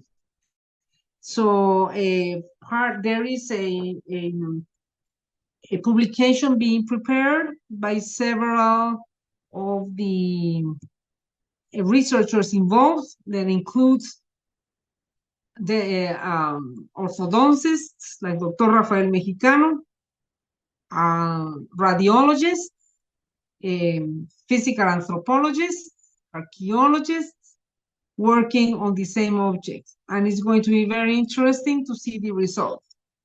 The publication will be announced when it's out, but it came out with a lot of surprises. Finally, unless there is something else to show, you will see here, they came from different collections, just from the collection 1.2.1, that is the first collection of the Department of Guatemala and in the country, the first collection registered. We had 16 incense burners from them. And the rest are from Quiche. The collection, it seems, for most people, because of the highlights we have, they think we have a collection that is extraordinary and majestic. Yes, we have objects like that, but our collection is really more simple, and I think it can be used very well for research. This incense burner lid from the Pacific coast of Guatemala. It has its own little base in a shape, in an hourglass. The decorated headdresses, and this character with the little hands showing, I don't know what kind of artifact is that one. Dori sabe. Dori knows. Has sampled most of these censarios here. We also have miniatures. Do you see this one? Look at my hand. Chiquititas. This is a beautiful lid, and we have some miniatures also. And from Quiche and Lowlands también. I think here we can see a very good range of the incensarios we have. Something that is very interesting to note is that La Ruta Maya has the collection with the best integrity of the objects. But this means that the objects have not been restored in a way that ornaments have been added. Whatever is like this, it stays like this, instead of putting additional ornaments that do not belong. So it has the most pure, in a sense, collection of incense burners from the Teotihuacan style. Just only if there is a case of instability of the object, there might be some restoration on the lid, but most of the decorations do belong to the objects. We know that in other countries or in other museums, the ornaments sometimes are placed and they do not belong just because they look nice. It's not this case. This one is a reliquary. It's a reliquary lid. And you see this little character inside Aquí, vamos a poner hasta aquí. Echo. Okay, wood. Ta-da! And he has a severe head holding. Yeah. So, as you can see here, well, this is the way we have it organized. Since they do not have archaeological context, we have them organized by region, by style, and by shape. So it's easier for us to look for an object. Also, we have many more drawers to show where we have our materials stored, like shell, for example. And other kind of material, that's a shell again. And spondylus. It's not called spondylus anymore. It's, all kinds of shell ornaments. You can see the fretworking, cutting, and incising, inlays in decoration. This object is particularly really nice. It's a crocodile with his green eyes swimming with a little jaguar on top. Do you see this? Yeah. This was a pendant. This was a pendant. And it's made of shell.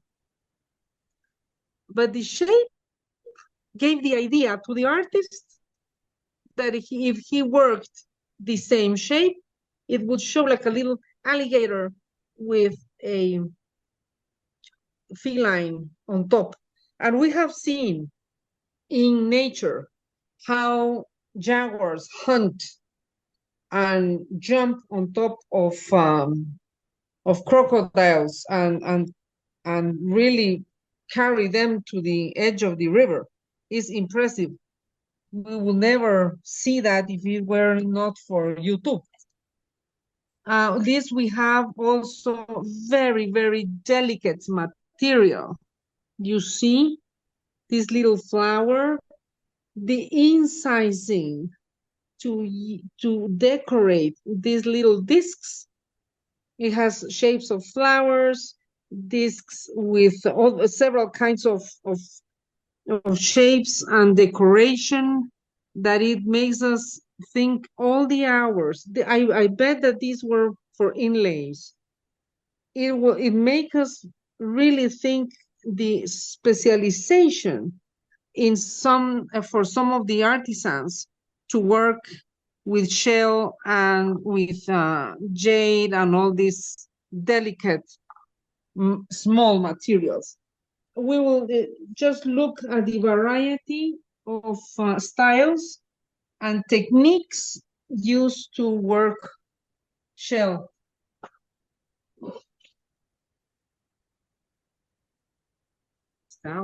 Concha. Even there is spoons. Remember, we saw some spoon, like a palette. Shell centers. These are the centers of conch shells. It's depicting a snake with inlaid eyes. Mira.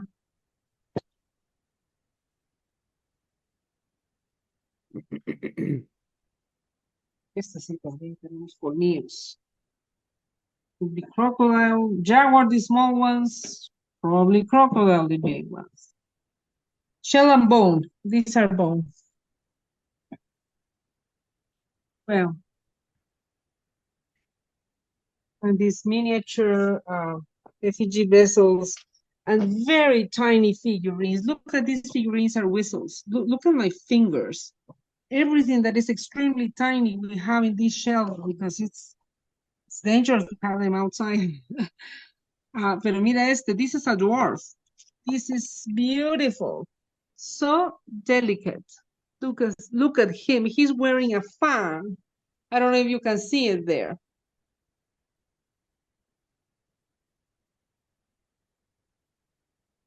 No sé si lo oyen, pero bueno. Okay. So, Jim, Yes. we are, this is the end of the presentation. Already? I hope I was not so boring. No. We did seem to have some technical problems with maybe the phone, and it would stop the video, and sometimes your voice would keep going. But yeah, we still have half our audience with us. But Okay. I just found out that Mark Van Stone has been with us the whole time. I can imagine. Hola. That vessel with the three scribes or the three artists they showed Sí. right in the beginning, that is exquisite, really Yeah, beautiful. that's a chamá. It's a chamá vase. Oh. And Sí. the story about what was it, the Twin panel with all the glyphs Ajá. having the capsizing problem in the river. Yeah, that was the other part that has not been found because of that. But This one is part of a bigger text. I had never heard that. And that's part of my theory of the missing parts to the Naranjo Calakmul hieroglyphic stairway, is that when they moved it from Calakmul to Naranjo, two pieces ended up at Znantanich, but that means they would be transporting them by river. Oh, yes, I yes. think some of the missing parts of the hieroglyphic stairway are at the bottom of the river. Probably, because in the case of the Cancun panel, the man with the boat was he was located, and he knows where it capsized. He capsized the boat on purpose. The Guardia de Hacienda was on another boat coming through the river also. So when this man saw that the Guardia de Hacienda was coming, he capsized the boat because he was afraid of just getting in front of the guards, no? Because he was traveling with the other part of the panel. Oh. And that's why it went to the bottom of the river. Now that river is navigable. People navigate there, and it has currents, so it has been difficult to locate the other part. The part that La Ruta Maya has now in custody, as I told you before, was in another museum, in Museo Príncipe Maya, and it was before it was acquired, it was hidden in a military house, in the house of a military, sitting there inside a costal for several months until they were able to show it. That's the most I have been able to learn about the origin of that one. Wow. You should publish a little paper of the history of that. I think there is a paper, I think, on that. I will look about it because it is a well-known story for in Petén at least, or I know people. I know it's a known story, but let me check if there is some publication on that one. All right. And then it looks with a lot of these polychromes, especially somewhere along the line, Justin Kerr photographed them. I don't know. Justin Kerr was in Guatemala years ago. I was with him. I drove him around in 1998. And he photographed Tikal. I remember the Silvanus G. Morley, and a couple of private collections in Guatemala. I do not remember he photographed any of the objects that are now in La Ruta Maya. But he was here, yes. I think there are some objects that he photographed. He must have photographed in the United States before they came back. That I know. There are some objects. The pelican, The one with the palanquin? The palanquin, I think, if I am not mistaken, it was photographed by ay, ¿cómo se llama? Ay, Dios. Él hizo varias, he made even a paper on that one. Carl Herbert Meyer. I think Carl was the first one to document that one Oh, yeah. before it came to Guate. Hmm. I think. I still keep in touch with him. He's one of my proofreaders for the Sí, qué bueno. Explorer. I think it's already published in our website, so it will be interesting to know. I cite him and I include his paper in the bibliography. Oh, yeah. But I don't know if he documented this one in particular, because this one is repatriated. This one came back in 2009. Wow. And it's a Verapaz style, so this for sure it was from Guatemala, the plan. And is there an attraction for La Ruta Maya Foundation for people to donate to you rather than to the big museum? No, it's not that there is an attraction. The National Museum of Archaeology for several years has not allowed to have, they do not accept objects with no archaeological context. No problem. Or for several years, it was like that. According to the records of the National Museum of Archaeology, they even bought material at the beginning of the 20th century and received material with no context. They did so. They also have confiscated material. That means no archaeological context, but confiscated material was taken to the storage rooms. They were not shown to the public. Since the last administration, I know that several of the objects that do not have context and were recovered or returned voluntarily by museums in the United States, museums returning big artifacts, those are shown now in the main exhibition. But for several years, there have not been any intention to accept donations with no archaeological context. It's their, it has been their policy. In the case of Ruta Maya, since it's not responsibility of La Ruta Maya that the objects were outside the country, then we promote a recovery and having them in custody. Wow. For Guatemala people, I think it's more like trust. They trust more donating to us than to the National Museum, but it's only, I only speak because some people have said so. No. They trust more, but I cannot give an opinion on that because we do not deal with those issues. That's personal. For the usually when we receive a donation, if it's not voluntarily by the former owner who is already older, it's the children or grandchildren who bring the objects of their father or grandfather. And they say, this was the collection of my grandfather. We would like you to have it because they don't want it. And they trust that we will make good use of them. Yeah. Years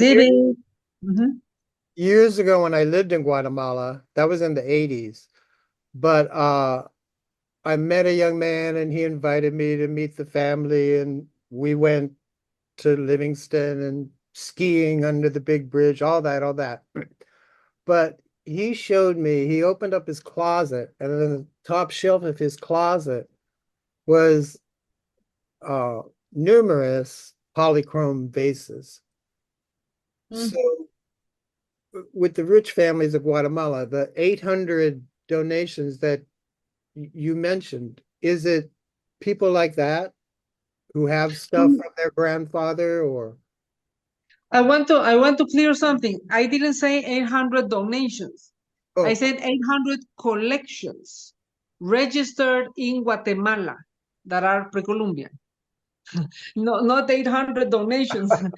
but it There is it, are is it people more like than that? 800. Yeah, there are more than 800 Precolumbian collections registered. Oh, okay. So that's In and this example, yeah. those registered collection, yes, they belong to several families here in Guatemala.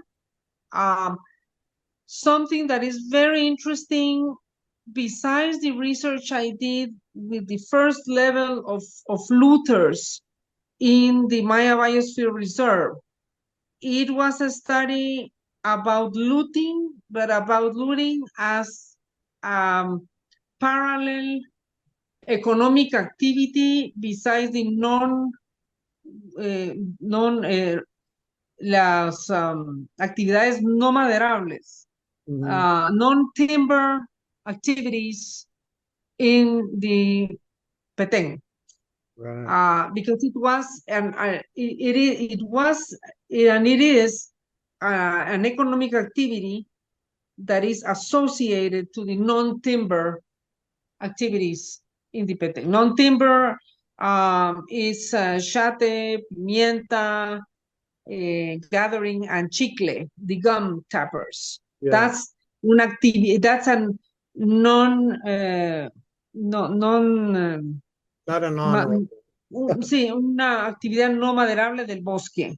And one of them was telling me the forest gives us timber, gives us chicle, gives us shate. So the mounds on the ground are also part of the forest. That's what this person was saying. Yeah. Now, if we see the collectors, I could not avoid also reading and studying something about collecting. In Guatemala, collecting was a 20th century phenomenon, ¿verdad? 20th century. Most of the collections that have been registered recently are the grandchildren or the children that want to register the collection of the grandfather. Eso es lo que pasa. Okay. But what made different the collector in Guatemala and the collector outside the country? Yeah. In Guatemala, most of the time, when I interviewed older collectors, they would say, oh, the object was taken to my office, or they knocked on my door and they were bringing things, and they were always told, if you don't buy this, then we are going to take it out of the country. And the Guatemalan collector would say, well, I had to buy it because otherwise they were going to take it out. Yeah. That is a situation that repeats frequently in the stories. Of course, that the collector in Guatemala would acquire because they really like the art. Mostly architects and lawyers, if we speak about what sectors of the society would acquire an object. Arquitectos, diseñadores, abogados, mostly, no? But what happened? The common denominator in everything, in all of them, is if I didn't buy it, it will leave the country. Yeah. So that story comes up repeatedly. The difference from a collector abroad is that collectors abroad like exotic material from different cultures, and some specialize in Precolumbian art from the Andes, from West Mexico, from the Maya region, and a collector usually, if he or she is a good collector, they will classify their collection, they will study their collection, they will document their collection, and they will go for a specific kind of material in their collection. Hmm. That's foreign. In Guatemala, there are different ways of having an object. It's not only, of course, there is looting by destruction. Of course, there is. But what happens here in this country is that it's so rich, the territory, that there are at least 5 different ways in which the population has access to Precolumbian art, at least 5. Mhm. Fortuitous findings due to agriculture, intensive and extensive agriculture or plantation agriculture, parcela agriculture also, and I will tell you a story about this if we have time. Also, there is caving, hiking, and diving are 3 sports that give the opportunity to people to be able to find Precolumbian and sometimes grab something. We had now prohibition both in Lake Amatitlan and Lake Atitlan for people to do diving because there were people coming from the United States. I talked to one of them that he was coming with some buddies to Lake Atitlan to rescue objects from the lake and deliver them to the Museum of Santa Clara La Laguna. They thought they were rescuing and delivering to the museum. That was looting. As soon as the object is not being excavated, first with the proper permits, and then with the scientific method, it's looting. And they thought they were rescuing. Right. So there is a very thin line because of lack of knowledge.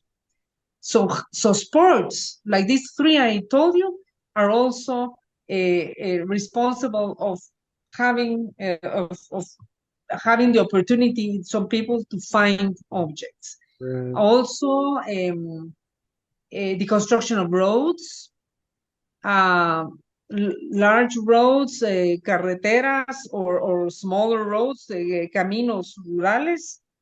Also, there is some construction of housing and also remodeling of housing or fixing in the domestic compound. So all these are causes of the Guatemalan population to have access to material.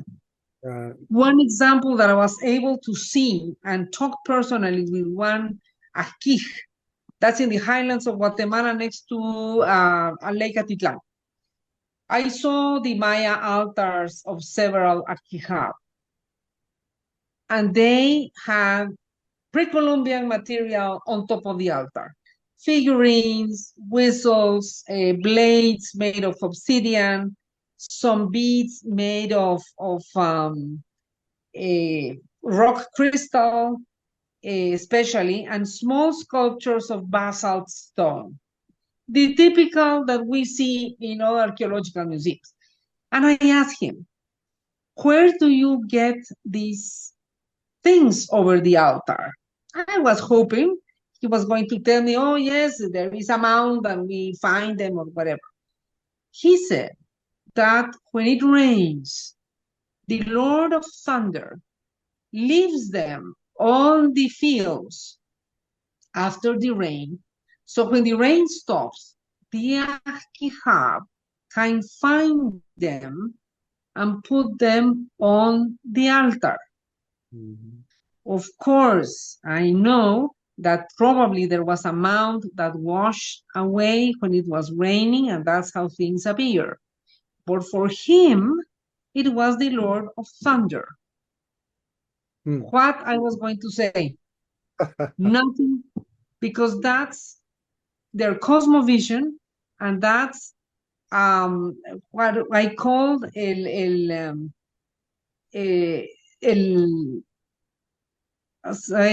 sería el patrimonio intangible, intangible heritage, no? Storytelling, their own beliefs.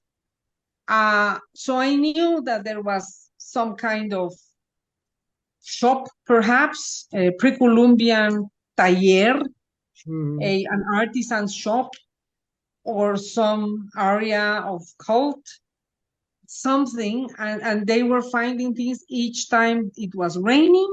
They will go out to the fields to pick up their things. Yeah. ¿Qué hacemos? ¿Qué hacemos? Well, at least they're making use of it. I mean, not to say that they dug in the ground or anybody No.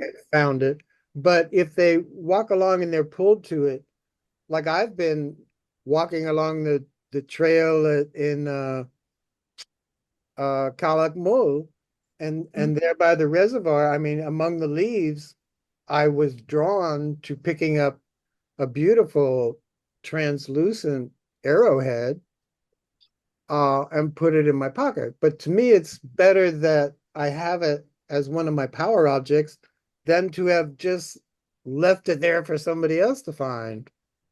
So maybe, or perhaps not. Something that the group of Ajijab told me in Quesaltenango was, I saw he was wearing a whistle, a Precolumbian whistle on his neck. yeah. And I had some in the vitrines, and I asked him, oh, that is Precolumbian. Oh, yes, he said. But all objects have some kind of destiny. Some of them have the destiny of being left in the places of offering or tombs.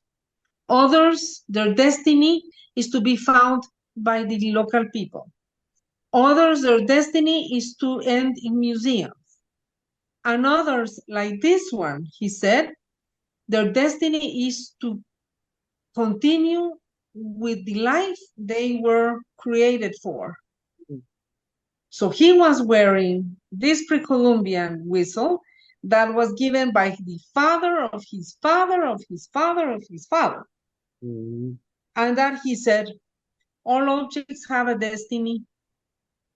Well, I hope that they had a good destiny here in Fundación La Ruta Maya for everyone to come, see, and study. Yeah. Thank you. Mark, thank you so much, Sofia. You've really made La Ruta Maya Foundation something special. And a big shout out to Diego Miguel Lopez, La Ruta Maya's tech assistant. And thanks for watching this Atslander video. And please subscribe to our YouTube channel.